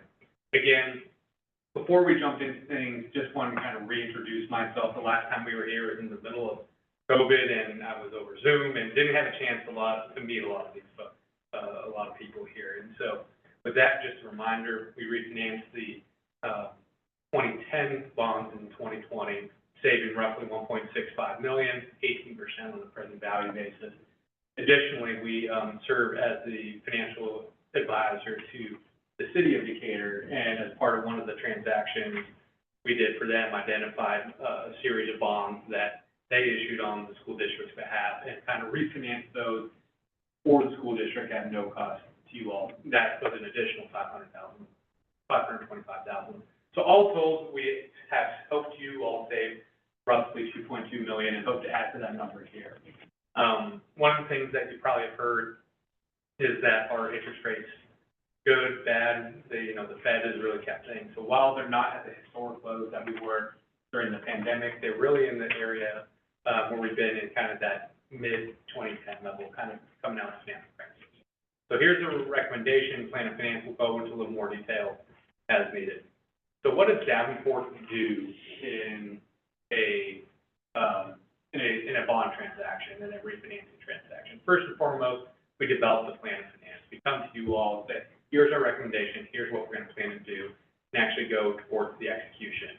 In that, we'll make sure we're communicating the risks and benefits. Some of that we'll go through tonight, but some of that is also as we're going throughout this issuance process, ultimately helping in the credit rating, whether that be through the actual rating agencies or the banks, making sure that you have other professionals involved, and ultimately acting as the quarterback, facilitating the team, making sure that legal and staff and financial pieces are all kind of being synergized and working towards the same end up goal, and ultimately leading to that picture overview. Just a brief market update before we get into kind of the nuts and bolts on this presentation. What you see here is the AAA 20-year tax exempt, called the MMD, which stands for Municipal Market Data. So what you can see on the left-hand side of the page is rates going back really since 2000. They've been at a steady decline up until coming out of the pandemic. And then on the right-hand side of the page, you can see that increase, but they've kind of started to normalize over the course of the last 6 months or so, really since the start of the school year. One of the timing issues that you can see is really towards the end of last year, in that July, September timeline. That's really when those rates kind of started to spike, is when we were really starting to focus on this. Now that they've come back down and normalized, we think it's an opportunity to pursue moving forward. But ultimately, when looking kind of across the screen, you can see we're not as high as we were pre-financial crisis. We're not as low as we were in the pandemic. We're kind of in that mid-range, which is still relatively attractive. And this just goes into a little more detail, kind of when we really started looking at this more fine-tuned in August of last year. So it's been a number of iterations of reviewing the potential refinancing opportunity. So what are we looking at doing? So ultimately, the industry standard to move forward with a refinancing, what we like to use is 3% of the par amount outstanding. So the net present value savings divided by the par amount of the bond. So it's actually the Series 14 certificates of participation, not general obligation bonds, just a quick clarification there, that are going to be refinanced. And that par amount, there's roughly 14.6 million outstanding. The rates on those vary between 3 and 5.25%. The call date there is May 1st of 2024. And so one of the things that happened when President Trump took over and changed the federal tax laws is that it limited the ability for us to advance refund bonds more than 90 days from the call date using tax-exempt bonds. And so we really didn't have an opportunity to refinance these for debt service savings unless it was done taxably prior to, 90 days before that call date. And there's still roughly 20 years left to go. So that final maturity on this bond is 2044, originally issued as a 30-year obligation. 10 years has passed. That's a pretty standard call provision in public market issuances. So the next page gives you a sense of what the existing debt service looks like. You can see the coupons there highlighted in blue, kind of interest rates that we're looking to lower. The annual debt service payments in a given fiscal year on the right-hand side of the page is roughly $1.1 million over the life of the loan. So that's what we're looking to refinance as part of this deal. So what does it look like? As I mentioned earlier in this presentation. Can you go back one slide? Certainly.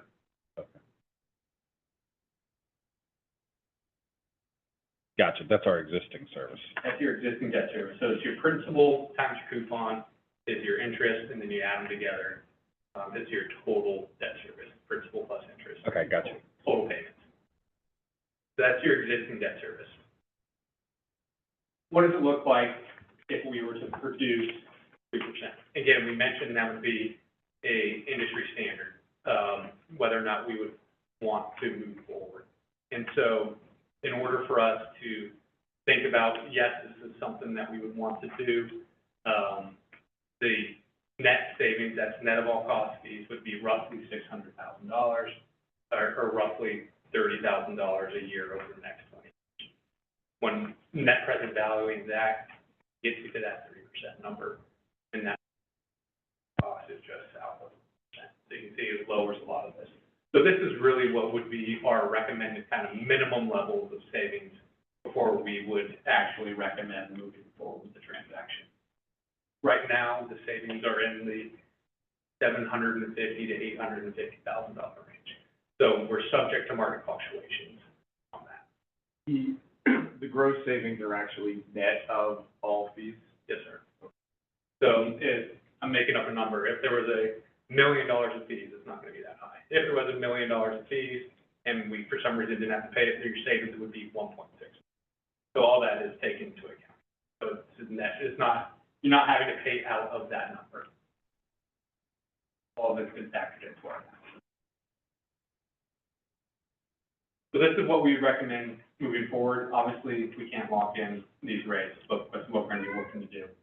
And so when looking at the recommendation to you all, there's no one way to go about doing financing. There's a lot of things that we take into consideration. Back in 2020, we actually did a bank loan because of the term, the size, things of that nature. Well, we look at current interest rate environment, the size of the transaction, the amortization, 20 years. There's not many banks that are willing to go 20 years. Once you get above $10 million, the number of banks that can do that are kind of limited and nothing scary. So the next page ultimately outlines what our recommendation would be to you all. So what we would recommend, propose doing is issuing bonds through a competitive public market sale. And so unlike the prior transaction where we negotiated with a single lending institution, we would talk with the credit rating agencies and go get the credit ratings assigned, re-updated as part of this issuance, prepare a offering document called the preliminary official statement, which would be distributed to investors and ultimately have the bonds be competitively bid on so that you would have the lowest possible price on that given day. You're not negotiating with any one underwriter particularly. And so as part of that, interest rates, they don't get locked in until the actual day of the sale, which I'll get into later in this presentation. One of the things on the left-hand side of the page, we're recommending that's a little different this time, is using the Decatur Public Facilities Authority to be the conduit issuer. The school district does not have the ability to issue debt on its own without going to vote a referendum. Because these bonds were not voted on, we can't go refinance with you guys being the issuer. So in talking with legal, the PFA has, I'd say Public Facilities Authority, PFA, that's the acronym we use, has the ability to do these types of projects. And so the way that the bonds would be secured, much like there's a obligation that you currently have outstanding with the Urban Redevelopment Agency, with those bonds we talked about earlier, this would just be a different issuer that would have it. So it wouldn't require the city's involvement. It'd just be a direct contract between school district and the Public Facilities Authority to make those payments. And as part of that intergovernmental contract, the school district would in turn pledge its full faith and credit up to the millage rate cap to make those contracts. And so part of the reason that we're recommending that structure as opposed to doing it as a new certificate of participation is twofold. One is that it eliminates any of the collateral that is currently being used. So you don't have to have any, there's 3 buildings, 3 elementary schools that are currently used as collateral on these loans. That would be freed up.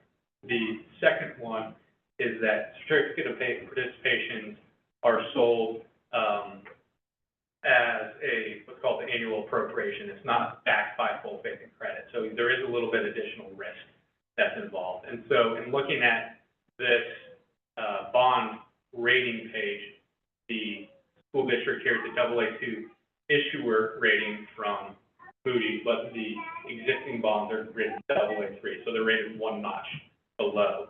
S&P technically it hasn't assigned you an issuer rating, rating is AA. Which in theory means that your rating is AA.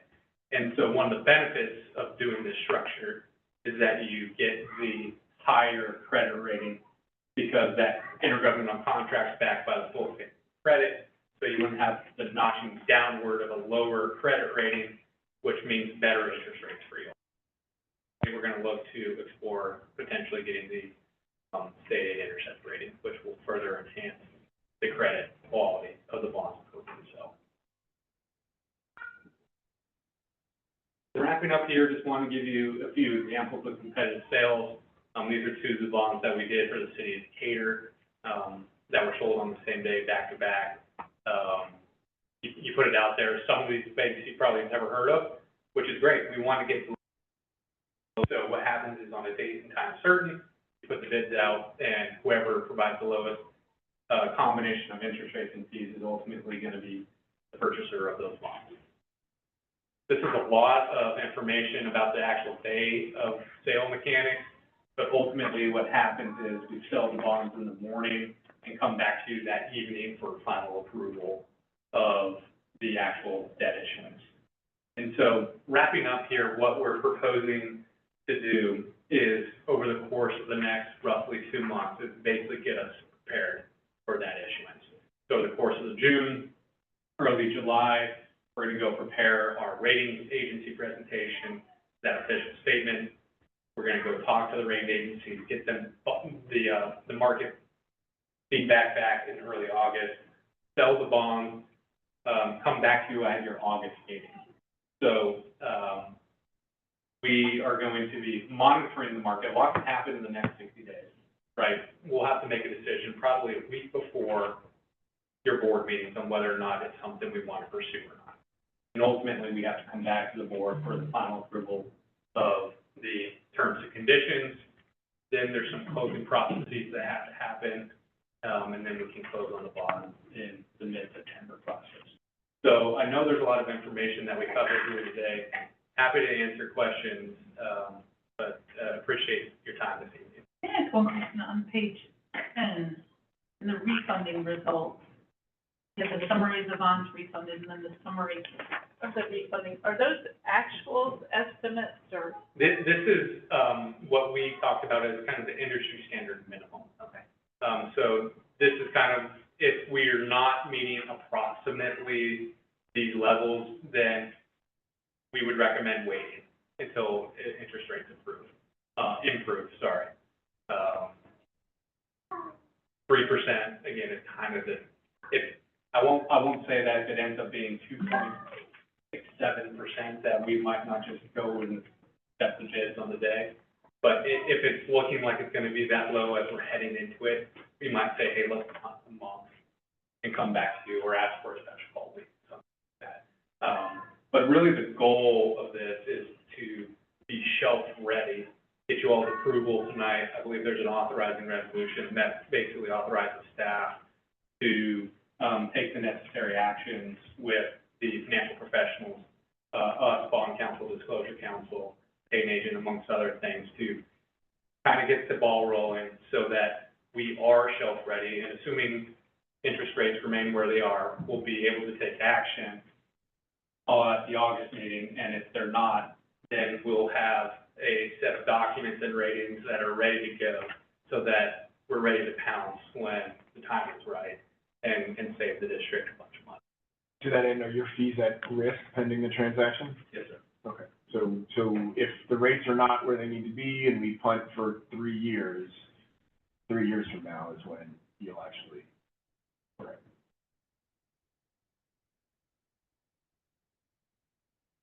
Correct me if I'm wrong. So each of these, like, we have a 3% coupon for the May up one upcoming, is that right? Probably the previous slide for you.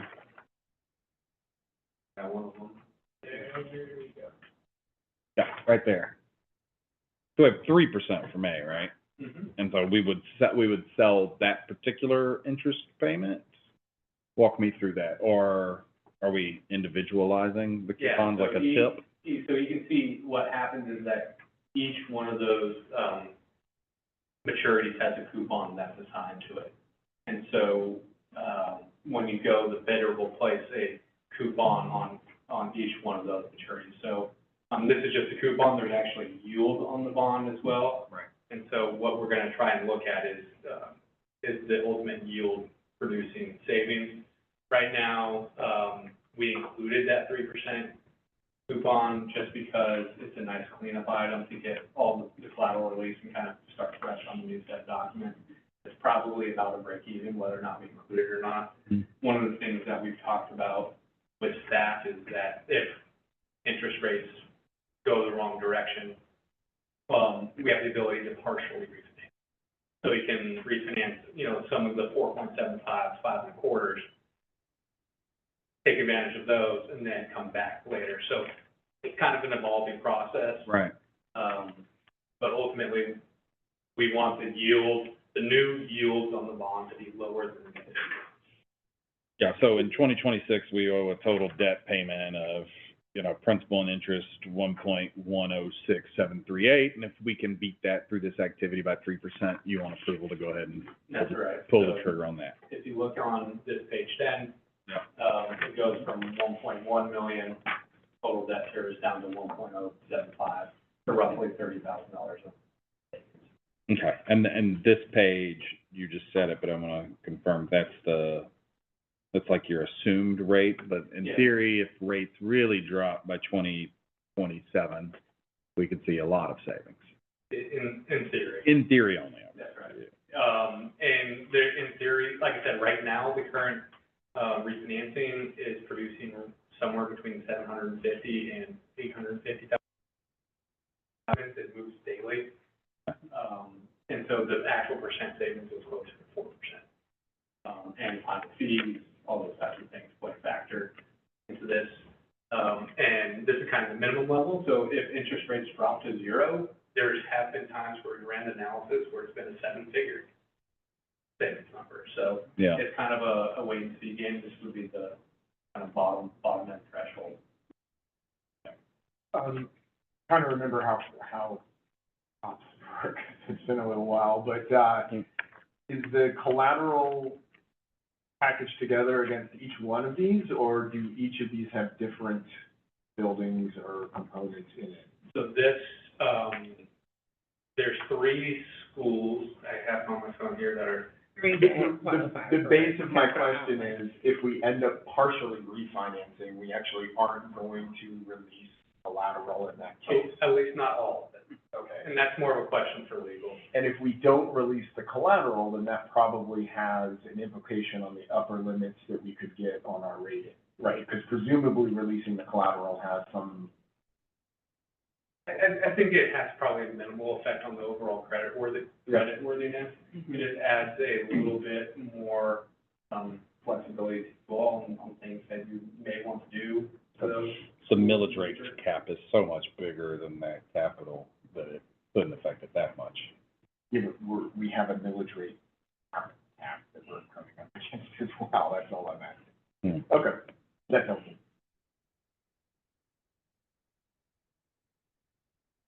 Okay. Any other questions? Yeah, and I think the action that we're asking tonight is to approve the authorizing resolution, which kind of allows us to begin this process, Yeah. and move forward. So, if there's any questions on that. So the resolution would take advantage of the possible savings. So it's being recommended that the City Schools of Decatur approve the resolution for the refunding of the 2014 Certificate of Participation Bond. And I've provided documents to Chair Herndon Here. for that resolution. Do I have a motion to approve the resolution for refunding of the 2014 Certificate of Participation? So moved. Do I have a second?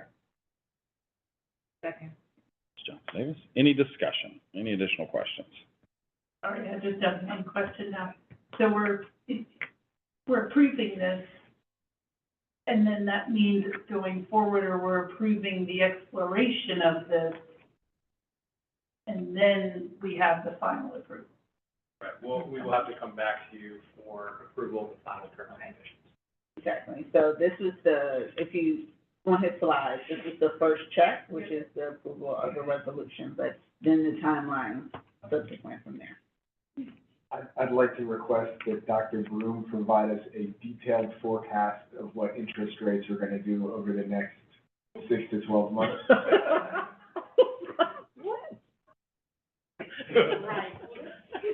Yeah, if you could forward that my way, that'd be great. 89, Thank you. oh my God, okay. Thank you. Thank you so much, I appreciate that. All right, all those in favor, please say aye. Aye. Motion carries. Thank you, Dr. Broom. Dr. Whitaker, I think Dr. Broom comes back up. Yes, she does. Chair Herndon, the next item is seeking approval of the revised FY25 general fund budget due to the latest tax and digest information received from the tax assessor's office. Dr. Broom? The board approved the fiscal year 25 general fund budget at the May board meeting. The budget was built on all four strategic accelerations. The budget was adopted based on a projected tax digest growth of 8%. The average tax digest growth in the last 5 years has been 11%, and this includes growth as high as 15.69% in 2019 and as low as 7.25% in 2020. For the last 2 years, the tax digest growth has been approximately 15% and 11% respectively.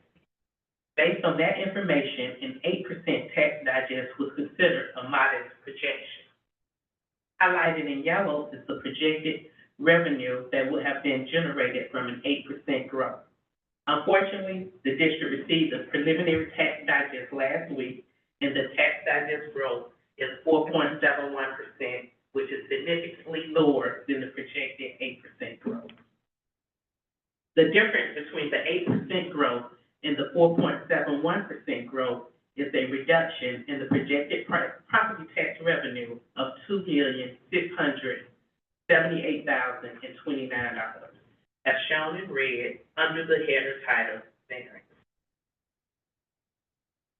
This slide shows the original fiscal year 25 general fund budget with the 8% tax digest growth and the revised fiscal year 25 general fund budget with the 4.71% tax digest growth. As shown, revenue has been reduced by the approximately $2.7 million. When the digest came in lower than projected, we looked at expenditures to see where reductions could be made and reduce administrators, assistant principals, and cabinet members. Fiscal year 25 salary increases by $672,225. As a result of the reduction in the tax digest and reduction of expenditures, the designated funds from the fund balance shown in the box to the right, highlighted in light blue, the balance of budget will increase from $797,584 to 2. Balance percentage, shown highlighted in green, will decrease from 13.28% to 11.47%. The projected fiscal year 25 ending fund balance and fund balance percentage are based on fiscal year 24 budgeted ending fund balance of $14.9 million, shown in the box at the top right. Fiscal year 24 ending fund balance is fiscal year 25 beginning fund balance. If fiscal year 24 ending fund balance is $14.9 million, this would mean the district's actual expenditures and revenue were identical to what was budgeted. Be mindful that a budget is a spending plan based on income and expenses. It is an estimate of how much revenue will be received and how much we will spend in a fiscal year. It is not likely that the actual revenue and expenditures will be identical to the budget. There will always be some variance. This slide shows the fiscal year 24 original budget and the fiscal year 24 end-of-year projection. Revenue is projected to come in at 98% of the budget. The largest variance is property taxes. Although we received a tax digest, it did not take into account uncollected taxes or appeals. Fiscal year 24 property tax was listed as $58 million. The budget was for $57 million. I'm anticipating on receiving $54.5 million. Expenditures are projected to come in at 96% of the budget, with the majority of the variance coming from salary and benefits. A little over $1 million is from operational savings, and a little over $2 million is from salary and benefits from positions that are vacant at some point during the year, or positions that go on leave without pay. To better manage vacant positions in fiscal year 25, the board will be provided with savings from vacant positions at midterm, and the funds will be reallocated as necessary for other midterm requests or to reduce the expenditure budget. Based on fiscal year 24 end-of-year projections, the ending fund balance for fiscal year 24 will increase from $14.9 million to $16.9 million. Again, the ending fund balance for fiscal year 24 is the beginning fund balance for fiscal year 25. With the increase in the projected ending fund balance, the fund balance percentage increases to 17.45%, which exceeds the 15% maximum per board policy. Questions? Do you? I just know that was a lot. Well, I had the 96% is what I was looking at. Like, so taxes collected were 96% of what they thought they were going to be. Correct. So we get the tax digest and it has the dollar amount. Yeah, and I wondered how much that, I looked at that number and it's been saying out loud, like, I wonder how much that influenced the tax digest increase being lower than we thought. Because I've said out loud to most people, like, well, why is the tax digest lower? It's like, because they overshot last year by at least 4% on ours. Right. And that's, it's not really a question. I appreciate you breaking that down, because I think that provides some example of probably why it came in at 8%, not at the 8% that we projected, because 4.7 plus the 4% there would be exactly what we had projected. Exactly. To be clear, though, that is still tried to be collected, right? So that 4% difference Okay. will still get collected, or some amount of it will still get collected. This is a question that I have, we don't necessarily have to answer it here, but we should look into it. What happens when it's collected in the next budget year, or gets collected later in future budget years? Like, does that come to us? It does, it goes to that next budget. Oh, okay, so that's why in one year, we might see it be 104%, because we get that, okay. It wasn't in the previous. Just makes it really easy to budget with precision, is what we're saying. Yes, it's very easy. May I ask you a question, and I'm sorry, because I'm getting lots of information that I'm trying to figure out. The FY '24 end of year projection, 17.5%, which exceeds the 15% you mentioned, so what's the implication there? We'll talk about that next. Okay. That's the next slide. This slide shows the fiscal impact and ability to sustain future budgets using fiscal year '24 projected ending fund balance. The deduction of the $2.8 million required to balance the fiscal year '25 budget reduces the ending fund balance percentage to 13.34%, as shown in the box to the right under the fiscal year '25 budget. Although we are projected to deficit budget for the next 3 years, shown by the red numbers in the box on the right, highlighted in yellow, the fund balance percentage remains within the board policy requirement of a minimum of 4% and a maximum of 15%. Additionally, we are continuously looking for ways to increase revenue and decrease expenditures. We are seeking alternative funding sources, including grants. For fiscal year '25, we use a modified zero-based budgeting approach to justify all operational expenses, which results in a savings of approximately $500,000.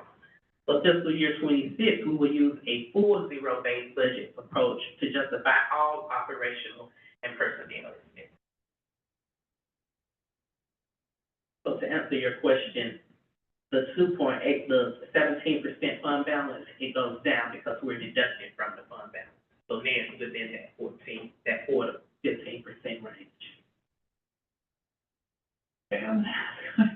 So is the idea that we're using the FY '25, and that's why then it goes down to 13.34? You repeat that? Well, so FY '24 is exceeding the 15%. Correct. But FY '25 is down to 13.34. Correct, because that ending fund balance for fiscal year '24 becomes your beginning fund balance for fiscal year '25. And we're deducting the $2.8 million, which is reducing that percentage.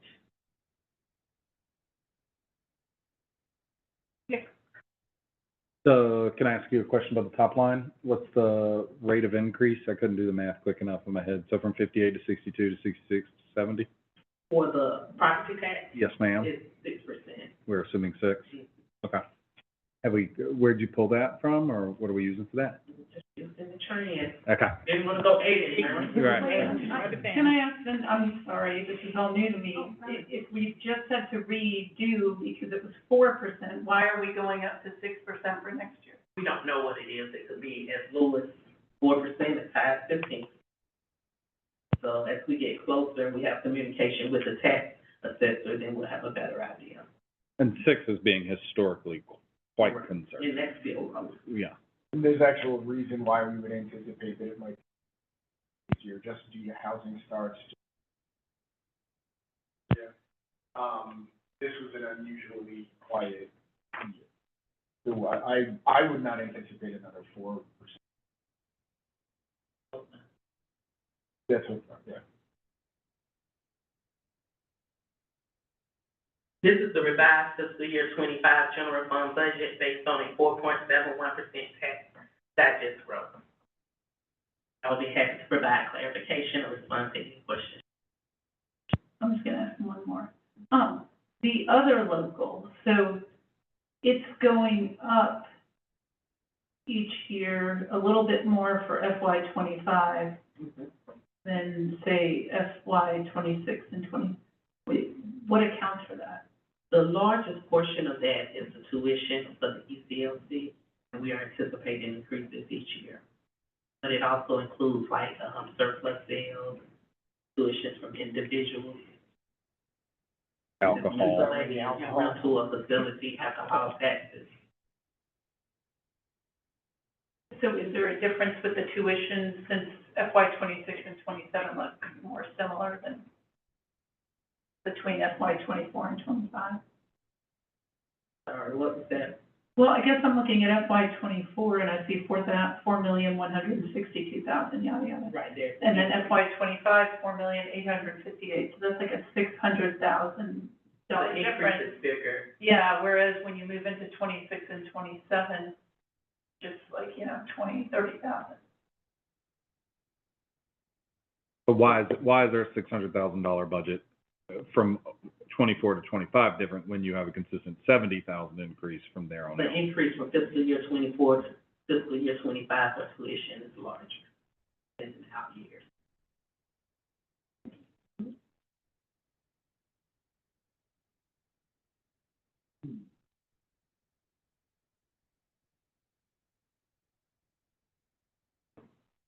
So it is being recommended that the City Schools of Decatur Board of Education approve the revised FY '25 general fund budget. Do you have a motion to approve the revised FY '25 general fund budget? Move to approve the FY '25, the amended FY '25 general fund budget. Do I have a second? Second. Thank you. Any discussion? Yes, thank you. All those in favor, please say aye. Aye. Motion carries. All right. Board will now move on to the consent agenda items, which include a school nutrition, personnel, and monthly financial reports. Dr. Whitaker, do we have a monthly financial report and a person willing to give it? Yes, and I think she is still standing in front of you. It is Dr. Lonita Broom, our Chief Financial Officer. Thank you. Good evening. The April 2024 financial reports are located in Assembly agenda. The general fund budget is approximately $1,475,600. As of April 2024, the district has collected 85% of the budgeted revenue and expended 71% of budgeted expenditures. Year to date, which is in line with the percentage that was collected this time last year. April revenue collections and expenditures bring the district's total general fund revenue collections to approximately $85.2 million, and total general fund expenditures to approximately $69 million. For the month of April, there's a deficit of approximately $3 million, which means the district's expenditures for the month were $3 million more than the monthly revenue. The $3 million will be subtracted from the fund balance, which is normal for this time of the year. Overall, year to date, there's a surplus of approximately $16 million, due primarily to the large receipt of property tax collection. Last year, this time, the surplus was also $15 million. The surplus of revenue is normal at this time of the year and accounts for the healthy fund balance of approximately $31 million, which includes the unaudited beginning fund balance of approximately $14.9 million. Tax receipts collections will begin to drastically decrease for the remainder of the fiscal year, which will reduce the fund balance. April revenue for capital funds consists of $600,483 from earnings on investments and SLOSS 6 collections. Expenditures total $608,309. Revenue for SLOSS 6 is based on a 1 cent collection from DeKalb County sales and is trending about 13% or $1 million less than allocated. The $7,827 deficit will decrease the fund balance. Year to date, revenue has exceeded expenditures by $854,910, and the current fund balance for capital is approximately $9 million. Grant funds consist of federal, state, and local grants. Year to date, the district has received $1.6 million in grant revenue and expended approximately $2.4 million. The majority of the district grants are reimbursable, meaning funds must be spent before being reimbursed. Our grants are budget neutral. School nutrition revenue and expenditures are trending within the same range as previous years. School nutrition revenue for the month of April was $231,577, and expenditures were $198,788. The $32,789 surplus of revenue will increase the fund's balance. Overall, school nutrition has received $2.8 million in revenue and expended approximately $2.2 million, which leaves a surplus of $597,729 as of April and approximately $2 million fund balance year to date. I will be happy to respond to any questions or provide clarification as needed. On the school nutrition fund, remind me, we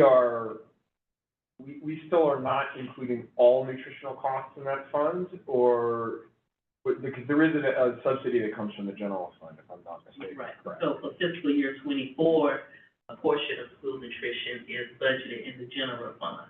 In '25, we will be correcting that. And Correct. so what we'll see here is a line item showing the general fund subsidy to presumably As a needed. deficit at that point. Okay. Correct. Okay. Because the revenue box already includes the general fund pullover? That's right. School nutrition is included in general fund. The general fund screen that I showed you, that has school nutrition in it, in Okay. addition to this. Okay, so this is. Yeah, no, you can't call something. I didn't think so, but there's an asterisk up there, and I can't read the fine print. Numbers subject to slight changes. Okay, 1.473407 unaudited beginning fund balance included in total. got it. Any other questions about the financial report? Thank you, Dr. Broom. Thank you.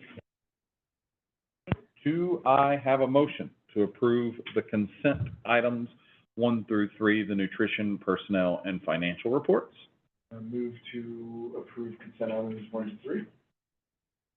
Do I have a second?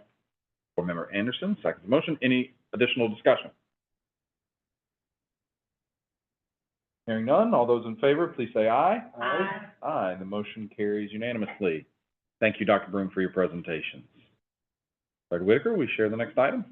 Thank you, Chair Herndon. I seek your authority to engage in a sole source contract with the University of Virginia Partnership for Leaders in Education. This partnership will work with the district and school teams to foster the conditions for change, redesign of systems, address inequities, and achieve sustained improvements in student learning. The district has evaluated 3 leadership development programs and received quotes for each. UVA is the only partnership in the country focused on establishing system conditions ripe for change and building transformative leadership to achieve that change. Additionally, UVA has a proven track record of transforming school districts and uniquely qualifies as a Tier 2 evidence-based under ESSA, which is Every Student Succeeds Act, according to RAND. May I read the recommendation? Please. The recommendation being made is to authorize the superintendent to engage in a sole source contract with the University of Virginia Partnership for Leaders in Education. Okay, do I have a motion to authorize the superintendent to engage in a sole source contract with the University of Virginia Partnership for Leaders in Education? So, Ms. Johnson Davis, do I have a second? Second. Thank you, Mr. Rhodes. Any discussion or questions? I just have one about that evidence-based. So does that mean we'll see kind of the evidence of So, the? Evidence-based is actually a category called from ESSA, which is the Every Student Succeeds Act. So there are various tiers of what's considered evidence-based. So there is research-based and then there's evidence. To be evidence-based, they actually have data to substantiate the growth in their track record. And will this be in the KPIs? The Like, University of they- Virginia? Well, No, yeah, or the use of it, or the impact of it, or, no, it's not a KPI because the University of Virginia is not an actual standalone, objective. What you do have in student success in all areas are various KPIs such as content mastery, closing of achievement gap, or even the number of partnerships, and which is a part of the cultivating and high quality and retaining professionals. So is this something our students will be seeing around the school buildings? Not necessarily, this is what the leaders are engaged in. So this is their professional learning, so they will begin to see education, not only as the know, understand, and do, but the systems behind what makes an educational system run, such as, interoperable data systems, such as curriculum components, such as professional learning communities, the ways in which you really gain transformative buy-in for teachers and for leaders. So as you can see, there are some members of our staff that aren't with us today because they're starting that learning. They're able to engage this part because it did not exceed the threshold. But starting for FY '25, it does. Therefore, it has come to you for authorization. How many of the leadership staff do you think will be able to participate?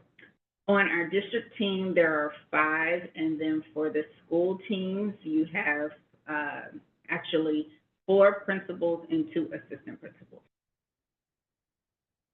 And that is at the university. There will be times when they're in site visits to us and they're engaging with even more individuals. Gotcha.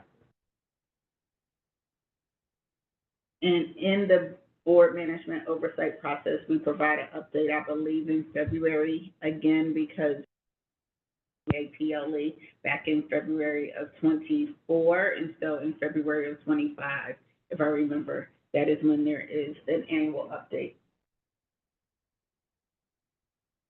Right. Hearing no further discussion, all those in favor, please say aye. Aye. Aye. Motion carries unanimously. Thank you, Dr. Whitaker. Next on the agenda is the public comment portion of our meeting. There was no one signed up at 6:30, so I will ask No. again. No, Hearing there are no, no one signed up. All right. Enjoying the June vacation. Love it. We will skip to the next item, which is future dates. The board will host millage rate hearings virtually on June 13th. They will be at 9:30 a.m. We'll also host a millage rate hearing virtually on June 20th at 4:30 p.m. That will be followed by a virtual special called board meeting on the millage rate at 5 p.m. on June 20th. So June 20th, 4:30, and then 5 p.m. And then the next board meeting will actually be held on August 13th, 2024 at the Wilson Center. We will meet on July 9th virtually only if it's currently on the calendar. So to repeat, we'll have an August 13th board meeting here in the Wilson Center, but the current plans, unless something comes up, is that the July 9th meeting is virtually and a placeholder only. Any questions on future dates? I just wanted to make clarification for the public that the board hearings, anybody that might attend or ask questions, it will follow, correct me if I'm wrong, that it will follow the same protocols as public comment here, which means we will not be able to engage in a two-way conversation with the public in those hearings. yes, that is true. Excellent. But they have the opportunity to, If they have any questions, staff will respond. Will take their information and then respond. It will not happen in the meeting, just as it would in public comment. and this is the same process as we did for the budget hearings. Is there's a form, something that they can fill out, with their questions prior to? If that same budget form is out there now, if anyone wants to. It actually stays live, 365 days a year. And I guess my question is, will we get an update of that if there is any more feedback? So we got that public comment feedback, I think, in April. Any communication that is received, I will ensure that board does have. Yeah, those virtual meetings are state-required meetings. Make sure that we've provided ample opportunity to the community. Simply let them know that this will be your tax rate for next year. That's kind of the point of those meetings. We will make sure that we are following the law. Okay. There being no further business, this meeting is adjourned at 6:55 p.m. Thank you.